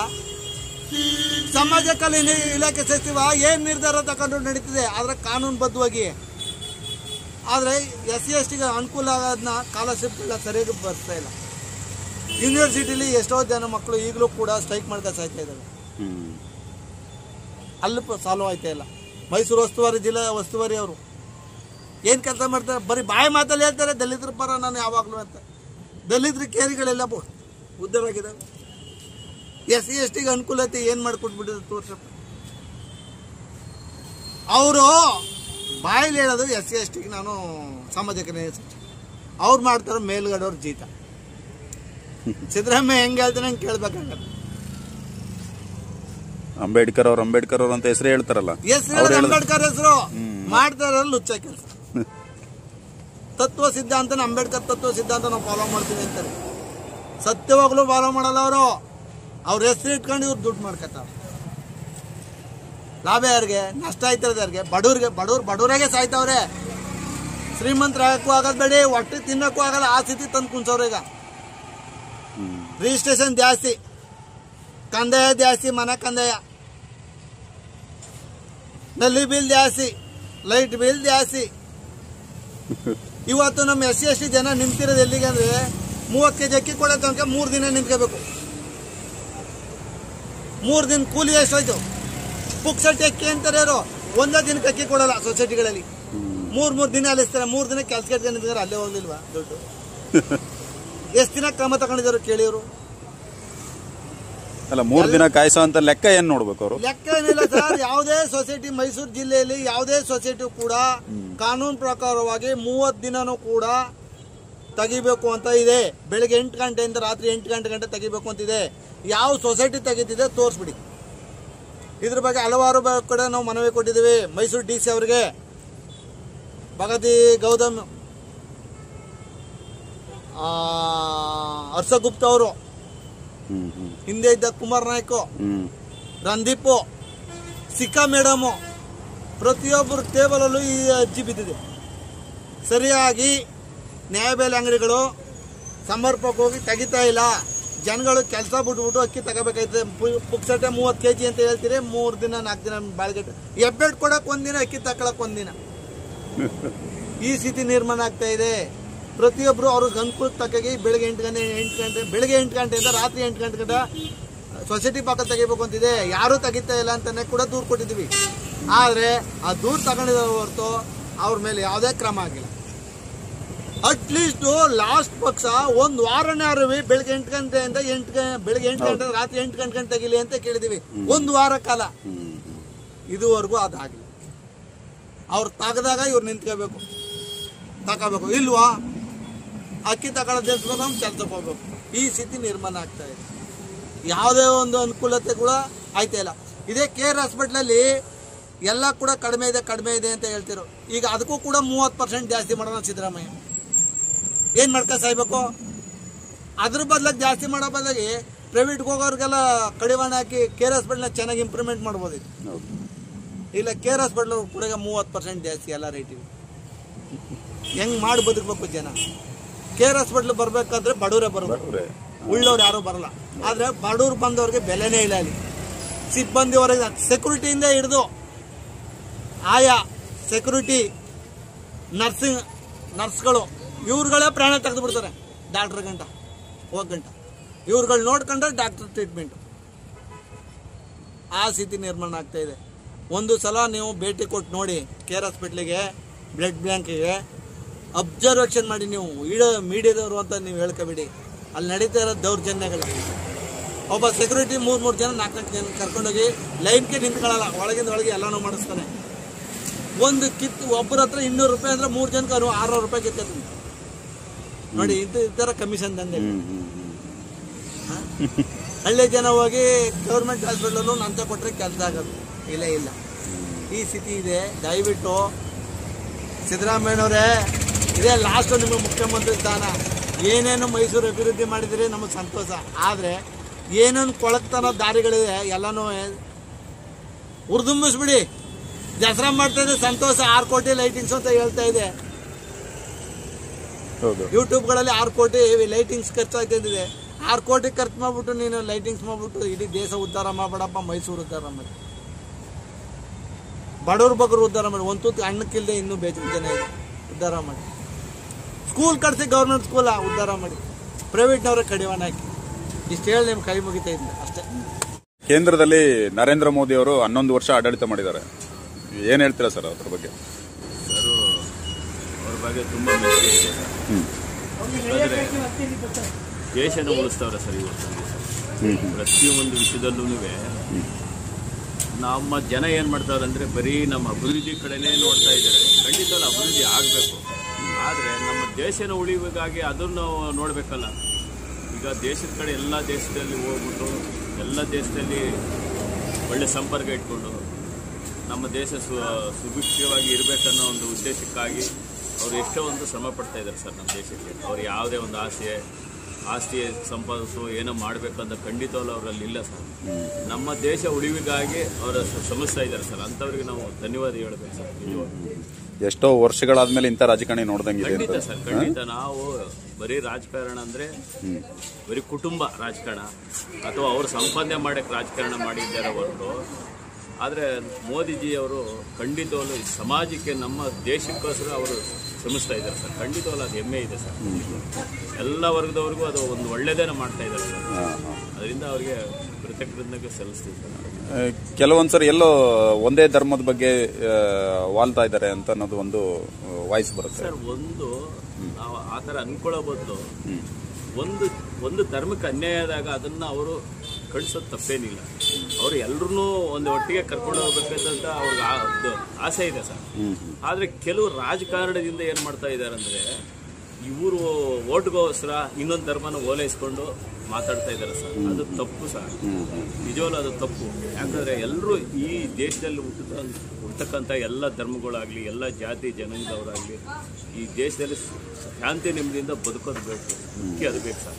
ಅದಿಲ್ಲ ಅಂದ್ರೆ ಖಂಡಿತವೂ ಆಗಲ್ಲ. ಹೊರಗಡೆ ದೇಶಗಳು ನೆಮ್ಮದಿಯಲ್ಲಿ ಇದ್ದಾರೆ ಸರ್, ನೆಮ್ಮದಿನೇ ಇಲ್ಲ ಅವ್ರಿಗೆ. ಹೌದು, ಇವಾಗಂತೂ ಬಹಳ ವಿಪರೀತ ಆಗ್ತಾ ಇದೆ, ಗಲಭೆಗಳ ಜಾಸ್ತಿ. ಹೋದ್ರೆ ನೆಮ್ಮದಿಯಿಂದ ಇದೀವಿ. ಎಲ್ಲ ಸಣ್ಣ ಪುಟ್ಟ ಘಟನೆಗಳು ಕಿಡಿಗೇಡಿಗಳು ಮಾಡ್ತಾರೆ, ಅಲ್ಲಿ ಇಲ್ಲಿ ಸಣ್ಣ ಪುಟ್ಟ ಘಟನೆಗಳು ತೊಂದರೆ ಕೊಡ್ತಾ ಇರ್ತಾರೆ. ಅದನ್ನೆಲ್ಲ ನಾವು ಬದಿಗೊತ್ಬಿಟ್ಟು ದೇಶ ಮುಂದೆ ಏನ್ ನಡಿಬೇಕು, ಮುಂದೆ ಯಾವ ತರ ಸಾಗಬೇಕು ಅನ್ನೋದ್ರ ಬಗ್ಗೆ ಅರಿವಿರ್ಬೇಕು ಸರ್. ನಮ್ಮ ಜನರಿಗೂ ಅಷ್ಟೇ, ಬರೀ ನಾವು ಮೋದಿ ಮೇಲೆ ರಾಜಕೀಯಗಳ ಮೇಲೆ ನಾವು ಹೇಳೋದು ತಪ್ಪು. ನಾವು ಸಾರ್ವಜನಿಕರು ನಾವೇನು ಮಾಡ್ತಾ ಇದ್ದೇವೆ ಅನ್ನೋದ್ರ ಬಗ್ಗೆ ಅವ್ರಿಗೆ ಅರಿವಿರಬೇಕಾಗುತ್ತೆ.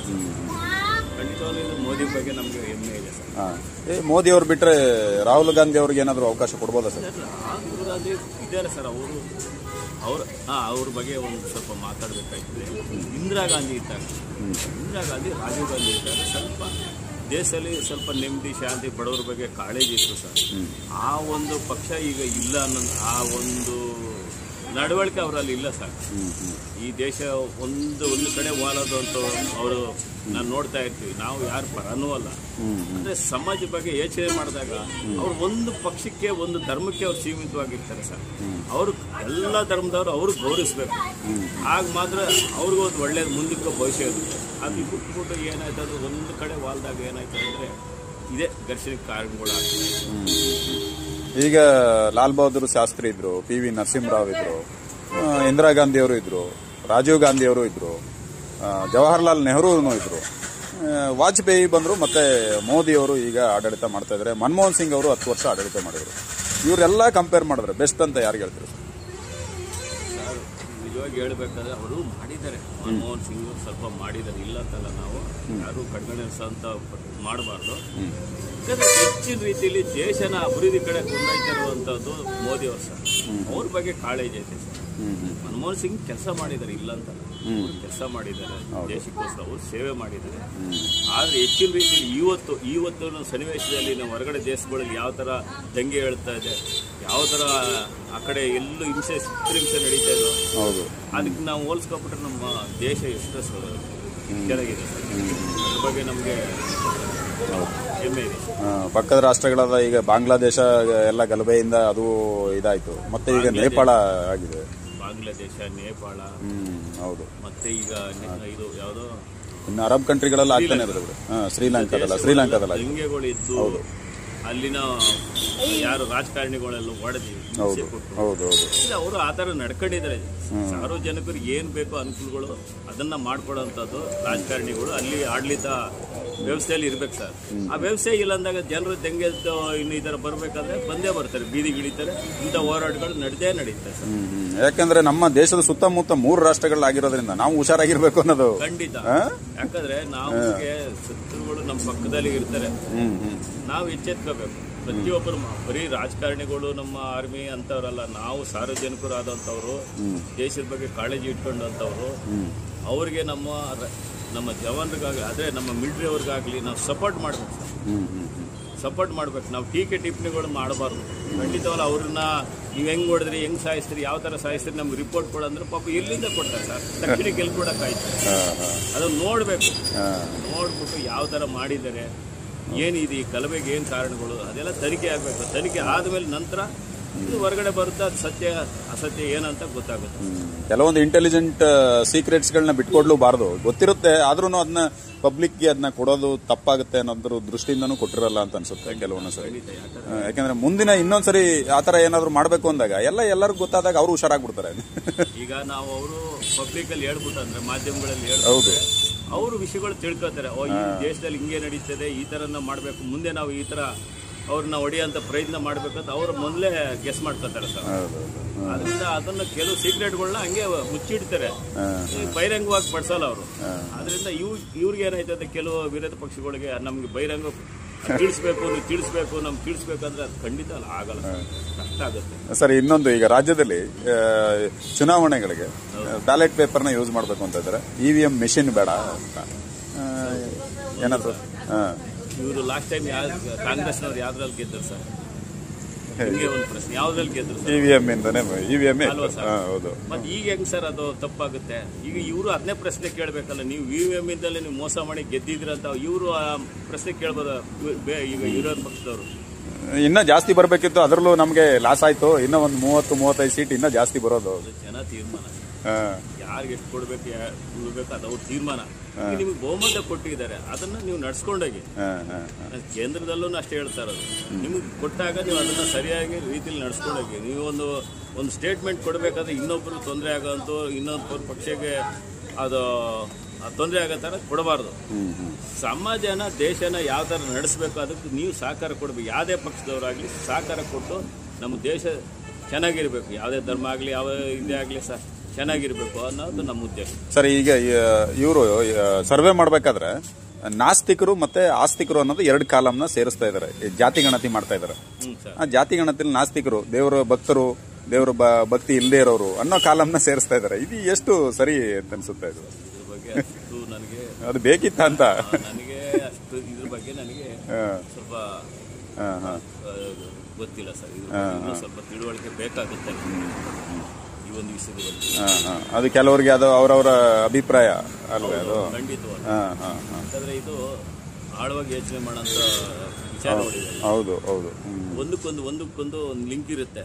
ನಾವು ಒಂದು ಕಡೆ ಹೇಳಕ್ಕಾಗಲ್ಲ, ಇನ್ನೊಂದು ಕಡೆ ನಾವು ಅದನ್ನ ಸರಿ ಅಂತ ಹೇಳಕ್ಕೆ ತಪ್ಪು ಅನ್ನೋಕ್ಕಾಗಲ್ಲ. ಅದು ಸರ್ಕಾರ ತೀರ್ಮಾನ ಮಾಡಬೇಕಾಗುತ್ತೆ. ಇವೆಲ್ಲ ಇಂಥವೆಲ್ಲ ನರೇಂದ್ರ ಮೋದಿ ಅವ್ರದ್ದು ಆಡಳಿತ ಮುಗೀತದೆ ಅಂತ ಇಟ್ಕೊಳ್ಳೋಣ, ಅವರು ಸಾಕು ಅಂತ ಬಿಟ್ಟು ಬಂದ್ರೆ ಯಾರು ಅವರಾಗಿ ಸ್ವಯಂ ಘೋಷಣೆ ಮಾಡಿದ್ರು ಕೂಡ ಸಮರ್ಥರು ಯಾರು ಇರ್ತಾರೆ ಅಂತ ಇದಾರೆ ಸರ್. ಯುವಕರು ಇದಾರೆ, ವೃದ್ಧರು ಇದಾರೆ, ಮಧ್ಯಮ ವರ್ಗದವರು ಎಲ್ಲರೂ ಇದಾರೆ ಸರ್ ಸಹಕಾರ ಕೊಡಕ್ಕೆ. ಜನ ಭಯ ಪಡ್ತಾವ್ರೆ ಸರ್ ಮಾತಾಡ್ಲಿಕ್ಕೆ. ಕೆಲವರು ಜೈಶಂಕರ್ ಅಂತಾರೆ, ಅವರಾದ್ರೂ ಪರವಾಗಿಲ್ಲ ಅಂತಾರೆ. ಕೆಲವರು ಯೋಗಿ ಆದಿತ್ಯನಾಥ್ ಆದ್ರೆ ಪರವಾಗಿಲ್ಲ ಅಂತಾರೆ. ಇನ್ ಕೆಲವರು ಅಮಿತ್ ಶಾನೇ ಇರ್ಲಿ ಅಂತಾರೆ. ಯಾರಾದ್ರೆ ಬೆಟರ್ ಅಂತ ಅನ್ಸುತ್ತೆ. ನಾನು ಈ ವಿಷಯದಲ್ಲಿ ಯಾರ ಬಗ್ಗೆನೂ ಕಾಮೆಂಟ್ ಮಾಡಲ್ಲ. ನಾನು 150 ಕೋಟಿ ಜನಸಂಖ್ಯೆಯಲ್ಲಿ ನಾನು ಒಬ್ಬ ಲೀಸ್ಟಲ್ಲಿ ಇದ್ದೀನಿ. ಅಷ್ಟಾಗಬೇಕಾದ್ರೆ ನಂದು ಒಂದು ಮತದಾರರ ಪಟ್ಟಿಯಲ್ಲಿ ನಮ್ಮ ಲೀಸ್ಟ್ ಇದೆ, ಜನಗಣತಿ. ನಾನು ಒಬ್ಬನೇ ಹೇಳ್ತಕ್ಕಂಥ ಮಾತಲ್ಲ ಇದು. ನಾನು ಆಡ್ತಾ ಇರೋ ಮಾತು ಸಾರ್ವಜನಿಕವಾಗಿ ಎಲ್ಲಾನು ಕಲೆಕ್ಟ್ ಮಾಡ್ಕೊಂಡಿರ್ತೀನಿ, ಹೇಳ್ತಾ ಇದ್ದೀನಿ. ನಾನು ತುಂಬ ಬುದ್ಧಿವಂತ, ನನ್ನಲ್ಲಿ ಇಂಟೆಲಿಜೆಂಟ್ ಇದೆ, ನಾನು ಬಿಟ್ಟರೆ ಇನ್ಯಾರೂ ಇಲ್ಲ ಅನ್ನೋ ದೃಷ್ಟಿಯಲ್ಲಿ ನಾನು ಹೇಳ್ತಾ ಇಲ್ಲ. ಮೋದಿನೇ ಇರಲಿ ಏನಾರು 100 ಜನ ನಿಂತಿರತ್ತೋ 100 ಜನನು ಕೈ ಎತ್ತಾರೆ ಸರ್ ಮೇಲೆ, ಯಾರು ಕೈ ಕೆಳಗಡೆ ಬಿಡಲ್ಲ. ನನ್ನ ಮನಸ್ಸೊಳಗಡೆ ಇದೆ ಸರ್. ಈಗ GST ವಿಷಯದಲ್ಲಿ ನಮ್ಮ ರಾಜ್ಯದ ಮುಖ್ಯಮಂತ್ರಿಗಳೇ ಬಹಳ ಒಳ್ಳೆ ಅಭಿಪ್ರಾಯ ಹೇಳಲಿಲ್ವೇ? ರಾಜ್ಯಪಾಲರು ಹೇಳಲಿಲ್ವೇ? ಕೃಷಿ ಮಂತ್ರಿಗಳು ಹೇಳಲಿಲ್ವೇ? ಅರಣ್ಯ ಮಂತ್ರಿಗಳು ಹೇಳಲಿಲ್ವೇ? MB ಪಾಟೀಲ್ ಹೇಳಲಿಲ್ವೇ? ಶಾಮನೂರು ಶಿವಶಂಕರಪ್ಪನವ್ರು ಹೇಳಲಿಲ್ವೇ? ಎಲ್ಲ ಪಕ್ಷದವ್ರು ಹೇಳಿದಾರಪ್ಪ.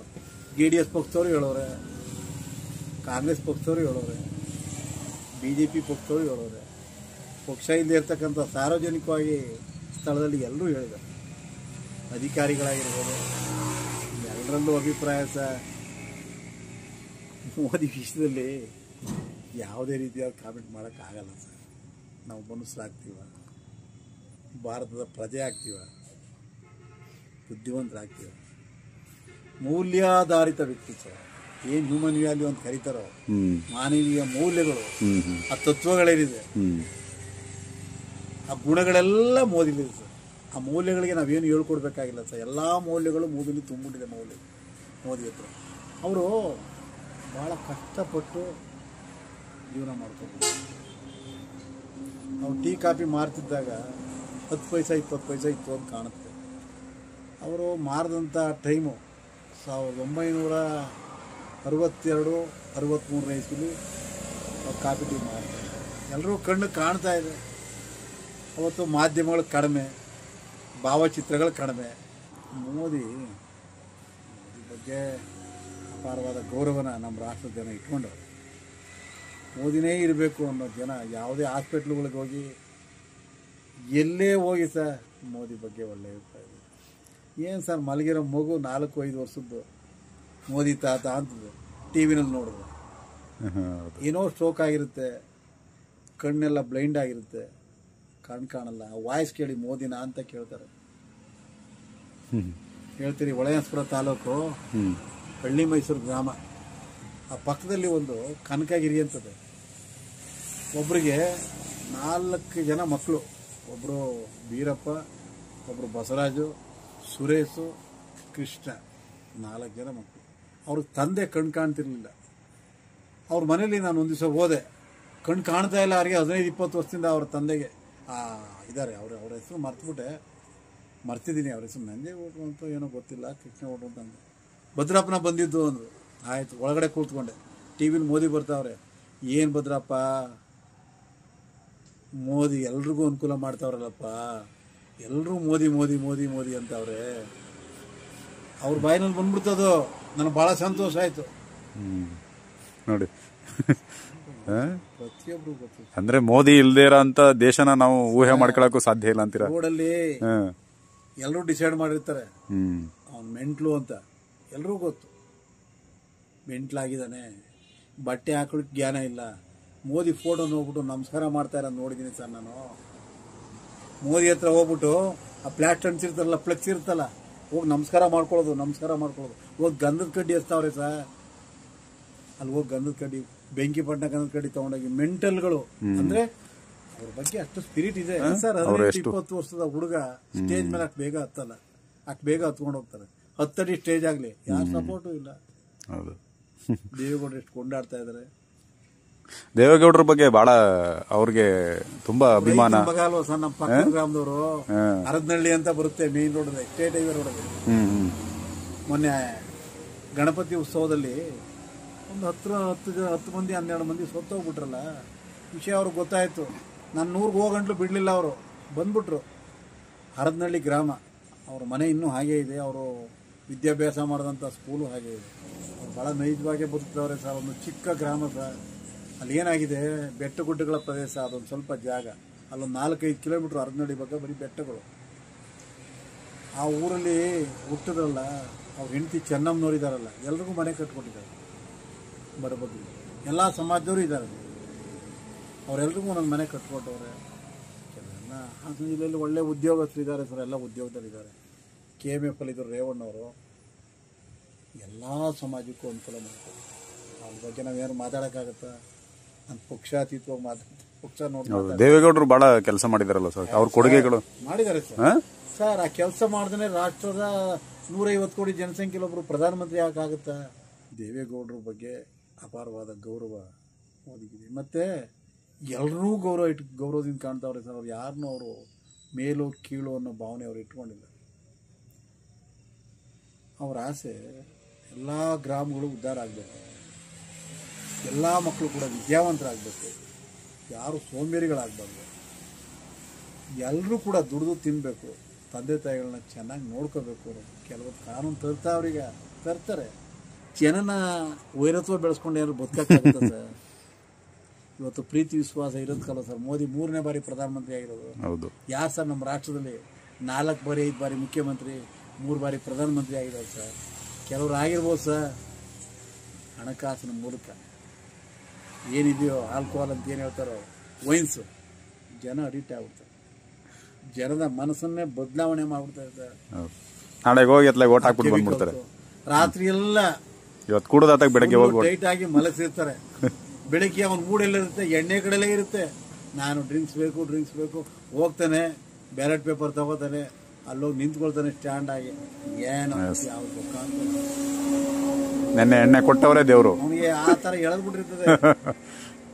ಅಯಸ್ಕಾಂತ ಕಬ್ಬಣ ಹೇಗಿದೆಯೋ ಐರನ್ ಮತ್ತೆ ಅಯಸ್ಕಾಂತ, ಆ ರೀತಿ ಗ್ರಾವಿಟಿ ಅಲ್ಲಿಗೆ ಹೊಡಿತಾನೆ. ಕೆಲವೊಂದು ಜನ ಮೋಸದಿಂದ ಗೆಲ್ತಾರೆ, ಪ್ರಾಮಾಣಿಕವಾಗಿ ಗೆಲ್ಲೋ ಜನ ಅಪರೂಪ. ಈಗ ದೇವೇಗೌಡರು ಪ್ರಧಾನಮಂತ್ರಿ ಆದಾಗ ಒಳ್ಳೆ ಕೆಲಸ ಮಾಡಿದ್ರೆ ಸರ್ ನಮ್ಮ ರಾಜ್ಯಕ್ಕೆ. ರೈತರ ಬಗ್ಗೆ, ನೀರಾವರಿ ಬಗ್ಗೆ ಹೆಚ್ಚಿನ ರೀತಿ ಮಾಡೋರು. ಅವ್ರ ಆಸೆ ಇನ್ನೂ ಇತ್ತು ಬೇಕಾದಷ್ಟು. ಮಕ್ಕಳು ರಾಜಕಾರಣಕ್ಕೆ ಬಂದ್ರು, ಸ್ವಲ್ಪ ಆದ್ರೂ ಕೂಡ ನೋಡಿ 92ನೇ ವಯಸ್ಸಲ್ಲಿ ಹೇಗಿದ್ದಾರೆ. ಹೌದು, 92ನೇ ವಯಸ್ಸಲ್ಲಿ ಅಲ್ಲ ಕ್ಯಾನ್ವಾಸ್ಗೆ ಬರ್ತಾರೆ, ಹೇಳಿದಾರಲ್ಲ, ಡೆಲ್ಲಿಗೆ ಹೋಗ್ತಾರೆ, ಎಲ್ಲಾ ತಾಲೂಕು ಕೇಂದ್ರಗಳಿಗೂ ನಾನು ಪ್ರಚಾರ ಮಾಡ್ತೀನಿ ಅಂತ ಹೇಳಿದ್ದಾರೆ. ಹೌದು, ಮಾಡ್ತಾ ಇದಾರೆ. ಅವರ ಆತ್ಮವಿಶ್ವಾಸ ಮುಂದೆ ಈ ಯಂಗ್ಸ್ಟರ್ಸ್ಗಳು, ಈಗ ಯುವಕರು ನಾಚಬೇಕು. ಆಮೇಲೆ ಸಾರ್ವಜನಿಕವಾಗಿ ಕೆಲವೊಂದು ತೀರ್ಮಾನನ ಕೆಲವು ತಗೊಳ್ಳೋದು ತಪ್ಪು ಸರ್. ಕೆಲವರು ಕಣ್ಣೆದುರುಗಡೆ ನೋಡಿರಲ್ಲ, ಕಿವಿಲಿ ಕೇಳಿಸ್ಕೊಳ್ತಾರೆ, ಹೋಗಿ ಪ್ರಚಾರ ಮಾಡ್ತಾರೆ. ತಪ್ಪು ಸರ್ ಅದು. ಪ್ರತ್ಯಕ್ಷವಾಗಿ ಕಂಡರೂ ಕೂಡ ಪರೀಕ್ಷೆ ಮಾಡಿ ನೋಡಬೇಕು ಯಾವುದನ್ನು. ಯೋಗಿ ಆದಿತ್ಯನಾಥ್ ಬಗ್ಗೆ ಏನು ಹೇಳ್ತೀರಾ ಸರ್? ಈಗ ಉತ್ತರ ಪ್ರದೇಶದಲ್ಲಿ ಈಗ ಅವ್ರು ಬಂದ ಮೇಲೆ ಯಾವ ಥರ ಏನಾಗಿ ಸರ್? ಉತ್ತರ ಪ್ರದೇಶ ಹೇಗಿತ್ತು ಸರ್? ಟ್ರೈನ್ ಒಳಗಡೆ ಎಷ್ಟು ಜನ ಇರ್ತಾರೋ, ಟ್ರೈನ್ ಮೇಲ್ಗಡೆ ಎಷ್ಟು ಜನ ಇದ್ರು. ಒಂದು ಟ್ರೈನನ್ನು ಮುಟ್ಟಕ್ಕಾಗ್ತಿರಲಿಲ್ಲ ಕೈಲಿ, ಹೊರಗಡೆ ರಾಜ್ಯದಿಂದ ಹೋದವರು. ಯಾವುದೇ ರಾಜ್ಯದ ವ್ಯಕ್ತಿ ಉತ್ತರ ಪ್ರದೇಶದ ಟ್ರೈನ್ ಹತ್ತಾಗ ಎಲ್ಲ ಬರೀ ಗುಟ್ಕ, ಪಾನ್ ಪರಾಕು, ಹನ್ಸು, ಸ್ಮೋಕು, ಡ್ರಿಂಕ್ಸು ಎಲ್ಲ. ಅವ್ರ ಬಟ್ಟೆಗಳೆಲ್ಲ ಗಲೀಜು ಸರ್. ಇವತ್ತಾಗಿದೆಯಾ? ಪ್ರತಿ ದಿವಸ ನೋಡಿ ದೇವಸ್ಥಾನಕ್ಕೆ ಹೋಗ್ತಾವ್ರೆ ಏನಂಗೆ ಕಾಣ್ತಾರೆ, ನೆಂಟರ ಮನೆಗೆ ಹೋಗ್ತಾವ್ರೆ ಏನಂಗೆ ಕಾಣ್ತಾರೆ. ಎಲ್ಲ ಸಮಾಜದವರು ಕೂಡ ಮುಸ್ಲಿಮ್ಸು ಯೋಗಿ ಆದಿತ್ಯನಾಥ ಕಡೆ ಓಕೆ ಅಂತವ್ರೆ ಸರ್. ಅವ್ರೇನು ಯಾರನ್ನು ಬೇರೆ ಬೇರೆ ಥರ ಕಾಣ್ತಾ ಇಲ್ಲ. ತಪ್ಪು ಮಾಡಿದವ್ರು ಎನ್ಕೌಂಟ್ರ್ ಮಾಡಿಸ್ತಾವ್ರೆ. ಆ ಸಮಾಜದ ಮುಖಂಡಗಳು ಕರೆಸಿ ಅವ್ರ ಹತ್ರಲ್ಲೇ ಡಿಸೈಡ್ ತೊಗೊಂಡು ಎನ್ಕೌಂಟ್ರ್ ಮಾಡ್ತಾವ್ರೆ. ತಪ್ಪೇ, ಆತನ ಬದುಕಕ್ಕೆ ಬಿಡ್ತಾ ಇಲ್ಲ. ಅವ್ರು ತೊಗೊಂಡ್ರೆ ಸ್ಟೆಪ್ ಸರಿ ಸರ್. ಅವರು ನಮ್ಮಲ್ಲಿ ಹಂಗಿಲ್ಲ. 4 ಜನ ಕೊಲೆ ಮಾಡಿರ್ತಾನೆ, ನನಗೆ ಫೋನ್ ಮಾಡ್ತಾನೆ, ನಾನು ಅಧಿಕಾರದಲ್ಲಿದ್ದೀನಿ, ನಮ್ಮ ಸಮಾಜ ನಾವು ಹಾಕಿಸ್ಕೊಂಡಿದ್ದೀವಲ್ಲ, DC ನಮ್ಮ ಕಡೆಯವನು, SP ನಮ್ಮ ಕಡೆಯವನು, ತಹಸೀಲ್ದಾರು ನಮ್ಮ ಕಡೆಯವನು, PDO ನಮ್ಮ ಕಡೆಯವನು, ನಮ್ಮೂರಿರೋ ಮಾಸ್ಟ್ರು ನಮ್ಮ ಕಡೆಯವನು. ಅವರೆಲ್ಲರೂ ನನ್ನ ಕಡೆಲೇ ಓಕೆ ಅಂತಾರೆ. ನಾನೇನು ಮಾಡ್ದಂಗಾಯ್ತು? ಕೊಲೆ ಮಾಡೋರನ್ನ ಇನ್ನೂ ಹೆಚ್ಚು ಮಾಡ್ದಂಗಾಯ್ತು. ಹೌದು, ಅವ್ರು ಹಾಗೆ ಮಾಡ್ತಾ ಇದ್ದಾರ? ಆದಿತ್ಯನಾಥ್ ಹಂಗೆ ಮಾಡಿದಾರ ಸರ್? ತಪ್ಪಿತಸ್ಥ ಅಲ್ಲೇ ಮುಗಿಸ್ತಾವ್ರೆ. ಅವರು ಮುಖ್ಯಮಂತ್ರಿ ಆಗಿದಾರಲ್ವಾ ಈಗ ಉತ್ತರ ಪ್ರದೇಶದಲ್ಲಿ. ನಮ್ಮ ಕಡೆಯವರು ಅಂತ ಎಲ್ಲ ಅಧಿಕಾರಿಗಳನ್ನು ತಗೊಂಡಿಲ್ಲ. ಹೌದು, ಎಲ್ಲಾರ್ಥ ವಿಶ್ವಾಸದಲ್ಲಿದ್ದಾರೆ. ಇನ್ನು ಕಡಿಮೆ ರಾಜ್ಯನ ಸರ್, 80 ಜನ MP ಗಳಿದ್ದಾರೆ ಅಂದರೆ ಇನ್ನು ಕಡಿಮೆ ಆಯಿತು ಸರ್? ಅದು ರಾಜ್ಯ ಭಾಳ ಅತ್ಯಂತ ದೊಡ್ಡ ರಾಜ್ಯ, ಹೆಚ್ಚಿನ ರೀತಿ ಪಾಪ್ಯುಲೇಷನ್ ಇದೆ ಸರ್. ಅದು ಚೆನ್ನಾಗಿದೆ ಜನಸಂಖ್ಯೆ ಎಲ್ಲ. ಯೋಗಿ ಆದಿತ್ಯನಾಥ ಒಳ್ಳೆ ಕುಂಭಮೇಳ ಮಾಡಿದ್ರು, ಒಳ್ಳೆ ಅದ್ದೂರಿಯಾಗಿ ಮಾಡಿದ್ರು. ಹೌದು. ಏನಾದ್ರು ಡ್ಯಾಮೇಜ್ ಆಯ್ತಾ ಸರ್? ಯಾವುದೂ ಇಲ್ಲ. ಹೊರಗಡೆಯಿಂದನೇ 8ರಿಂದ 10 ಕೋಟಿ ಹೋಗೋದೆ ಅಂದಮೇಲೆ ಆ ರಾಜ್ಯದಲ್ಲಿ ಎಷ್ಟಿತ್ತು ಸರ್? ಟೋಟಲ್ ಎಷ್ಟಾಯ್ತು ಸರ್? 25-30 ಕೋಟಿ ಜನಸಂಖ್ಯೆ ಆ ರಾಜ್ಯದಲ್ಲಿ ಇತ್ತು. ಭಾಳ ಅದನ್ನ ಮ್ಯಾನೇಜ್ ಮಾಡ್ಬೇಕಂದ್ರೆ ಹುಡುಗಾಟ. ಕೆಲವು ಕಡೆ ಅರಾಜಕತೆ ಸ್ಟಾರ್ಟ್ ಆಗ್ಬಿಡುತ್ತೆ. ಗ್ರಾಮ ಪಂಚಾಯತಿ ಮೆಂಬರು ಫಂಕ್ಷನ್ ಮಾಡ್ತಾ ಇದ್ರೆ, ಗ್ರಾಮ ಪಂಚಾಯತಿ ಅಧ್ಯಕ್ಷ ಫಂಕ್ಷನ್ ಮಾಡ್ತಾ ಇದ್ರೆ ಅಲ್ಲಿ ಗಲಾಟೆ ಆಯ್ತದೆ. ಕೇವಲ ನಾನು ಶಾಮಿಯಾನ ಹಾಕಿದ್ದೀನಿ, ನಾನೇ ಸಾವಧಾನ ಮಾಡಿದ್ದೀನಿ. ಅವ್ರಿಗೆ 150-200 ಜನ ಕುಡಿದು ಶಾಮಿಯಾನದ ಫೋಲ್ಸೇ ತೊಗೊಂಡು ಹೊಡೆದಾಡ್ತಾರೆ. ನಮ್ಮ ಶಾಮಿಯಾನಂದ ಏನು ಮಾಡೋದು? ಅಲ್ಲ, ಇವತ್ತು ಗೃಹ ಇಲಾಖೆ ಎಲ್ಲ ರೀತಿಯಲ್ಲೂ ಅನುಕೂಲ ಮಾಡಿಕೊಡ್ತಾ ಇದೆ, ಚೆನ್ನಾಗಿ ಇಟ್ಕೊಂಡಿದೆ ಆಡಳಿತನ. ಎಲ್ಲ ರಾಜ್ಯದಲ್ಲೂ ಆ ರೀತಿ ಆದ್ರೆ ಸರ್. ಹೌದು, ಬುಲ್ಡೋಜರ್ ಬಾಬಾ ಅಂತಾರೆ. ಏನಕ್ಕೆ ಅಂದ್ರೆ ಅವ್ರು ತಗೊಳ್ತಕ್ಕಂಥ ನಿರ್ಧಾರಗಳನ್ನ ಯಾರು ಬೆರಳು ತೋರಂಗಿಲ್ಲ ಸರ್. ವಯಸ್ಸಲ್ಲಿ ತುಂಬಾ ಚಿಕ್ಕವರು, ಹೌದು, ನೋಡ್ಲಿಕ್ಕೆ ಹಂಗೆ ಕಾಣ್ತಾರೆ. ಬಹಳ ಒಳ್ಳೆ ಮನುಷ್ಯ, ಬಹಳ ಒಳ್ಳೆ ಮನುಷ್ಯ ಯೋಗಿ ಆದಿತ್ಯನಾಥ. ಇಡೀ ರಾಜ್ಯದ ಜನ ಎಲ್ಲ ಕಡೆಯಲ್ಲೂ ಓಟ್ ಹಾಕಿ ನೇಪಾಳದಲ್ಲಿ ಅವರು ಫೋಟೋ ಇಟ್ಕೊಂಡು ಚಳುವಳಿನಲ್ಲಿ ಅವ್ರು ಫೋಟೋ ಇಟ್ಕೊಂಡಿದ್ದಾರೆ. ಫೋಟೋ ಇಟ್ಕೊಂಡು ಮಾಡ್ತಾರೆ, ಫೋಟೋ ಅವ್ರ ಮುಂದ್ಗಡೆ ಇಟ್ಕೊಂಡು ಎಲ್ಲಾ ಕಡೆ ಅವ್ರದೇ. ಹೌದೌದು. ಯೋಗಿ ಆದಿತ್ಯನಾಥ್ ನೋಡಿ ಸರ್, ಈ ಸಲ ಮುಖ್ಯಮಂತ್ರಿ ಆದ್ರು, ಹೌದು. ಮೋದಿ ಅವ್ರೇನು ಕಡಿಮೆ ಅಲ್ಲ ಸರ್. ನೇಪಾಳದಲ್ಲಿ ಯೋಗಿ ಅಂತ ನಮಗೆ ಪ್ರಧಾನಿ ಬರ್ಲಿ, ಯೋಗಿ ಅಂತ ವ್ಯಕ್ತಿನೇ ಬರ್ಲಿ ಅಂತ. ಮೋದಿಯ ಸೆಲೆಕ್ಷನ್, ಮೋದಿಯ ಎಲೆಕ್ಷನ್ ಮೋದಿ ತಗೊಳ್ತಕ್ಕಂಥ ನಿರ್ಧಾರ, ಮೋದಿ ನಾಳೆ ಏನು ಹೇಳ್ತಾರೆ ಅಂತ ಯಾರಿಗೂ ಗೊತ್ತಿರಲ್ಲ, ಏನು ನಿರ್ಧಾರ ತಗೊಳ್ತಾರೆ ಅಂತ ಯಾರಿಗೂ ಗೊತ್ತಿರೋಕ್ಕಿಲ್ಲ, ಏನು ಸೆಲೆಕ್ಷನ್ ಮಾಡ್ತಾರೆ ಅಂತ ಯಾರಿಗೂ ಗೊತ್ತಿರೋಕ್ಕಿಲ್ಲ. ದಿಟ್ಟ ನಿರ್ಧಾರ. ಅವ್ರು ಏನು ಅನೌನ್ಸ್ ಮಾಡ್ತಾರೋ ಇಡೀ ರಾಷ್ಟ್ರದ